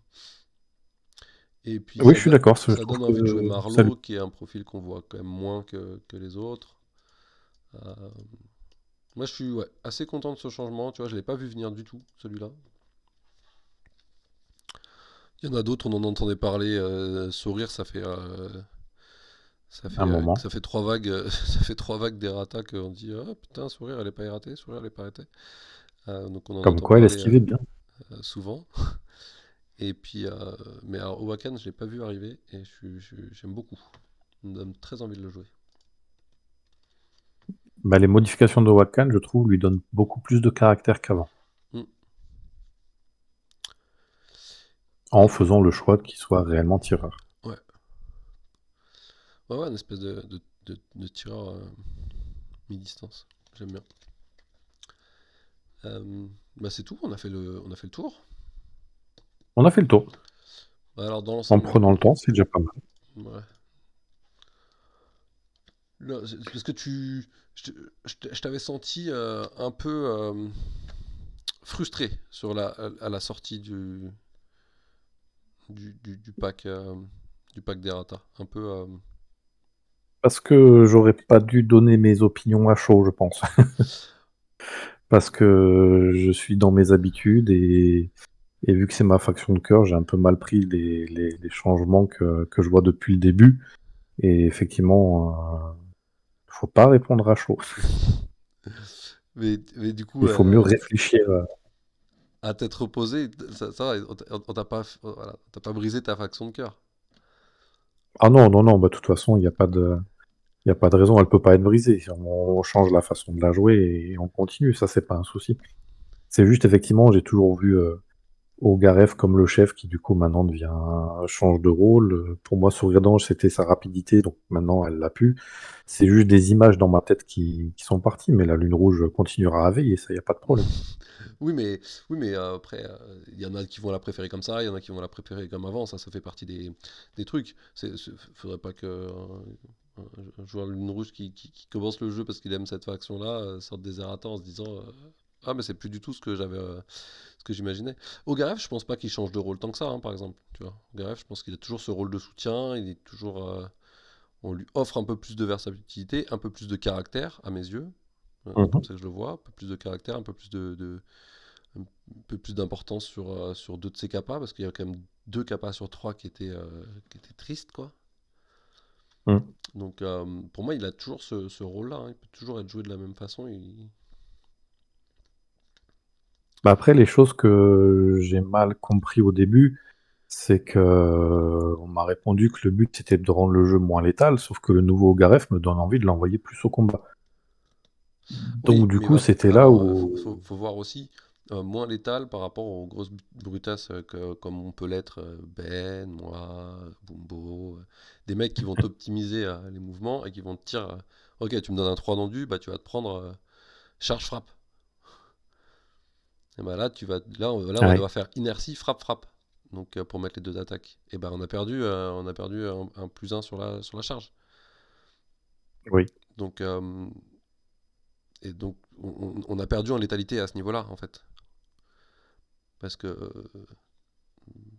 Parce que nous tous, hein, tu regardes les parties des gros joueurs, on tapait comme des bœufs avec Ogaref, tu vois. Alors toi, t'avais peut-être une vision romantique, on va dire, du sergent en arrière, soutien, machin truc.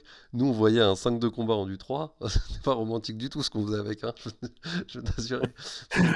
Et que, et que, euh, et que je pense que du coup, alors si on a bien bossé, et je pense que c'est le cas au moins sur celui-là, c'est que ce côté soutien en arrière, je me déplace là, je te fais un commandement pour te repositionner là, hop, j'arrive, je te mets une petite frappe, je repars, etc.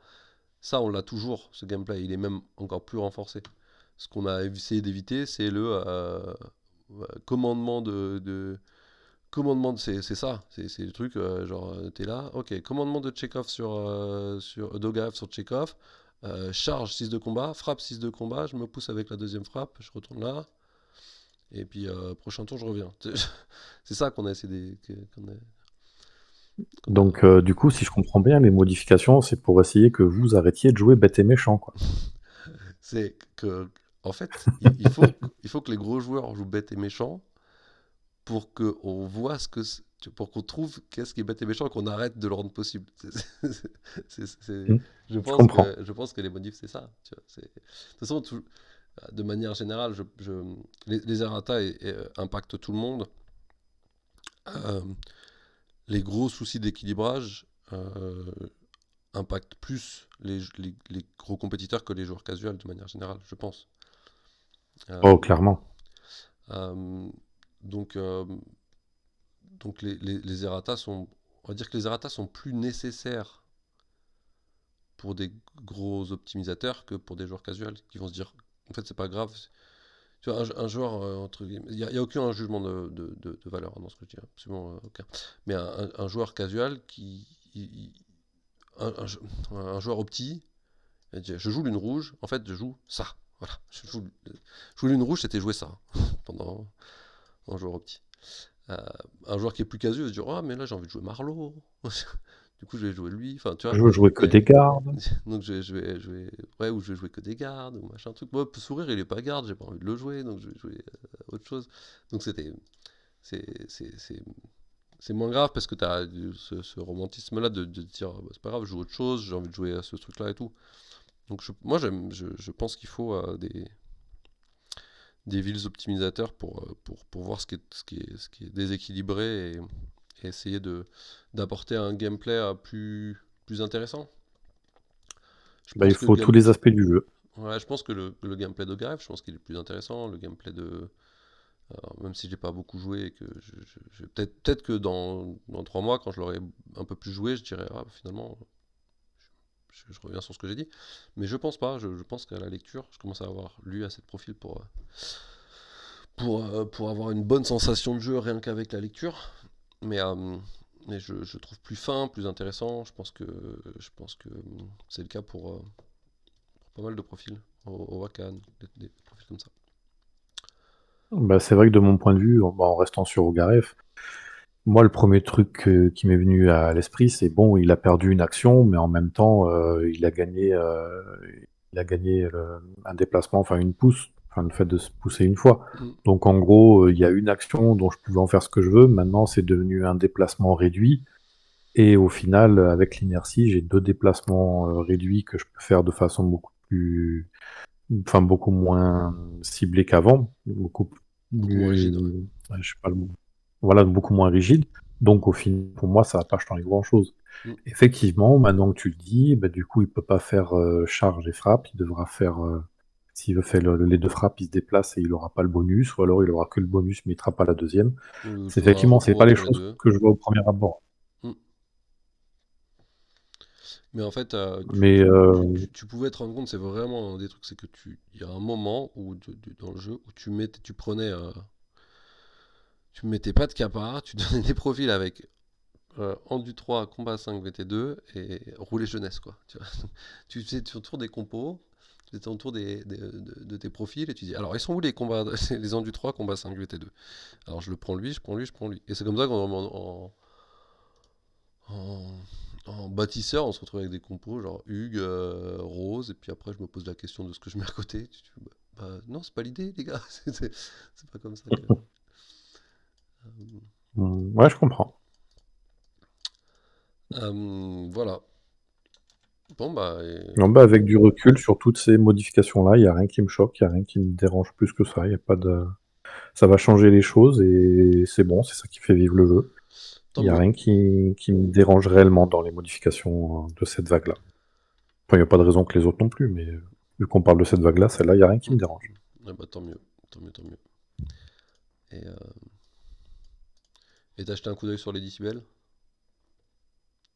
Pas encore. Pas encore. Enfin, oui, je l'ai lu, mais j'ai pas encore réfléchi à tout ce qui va s'en suivre derrière, hein. Tout ce que ça va impliquer.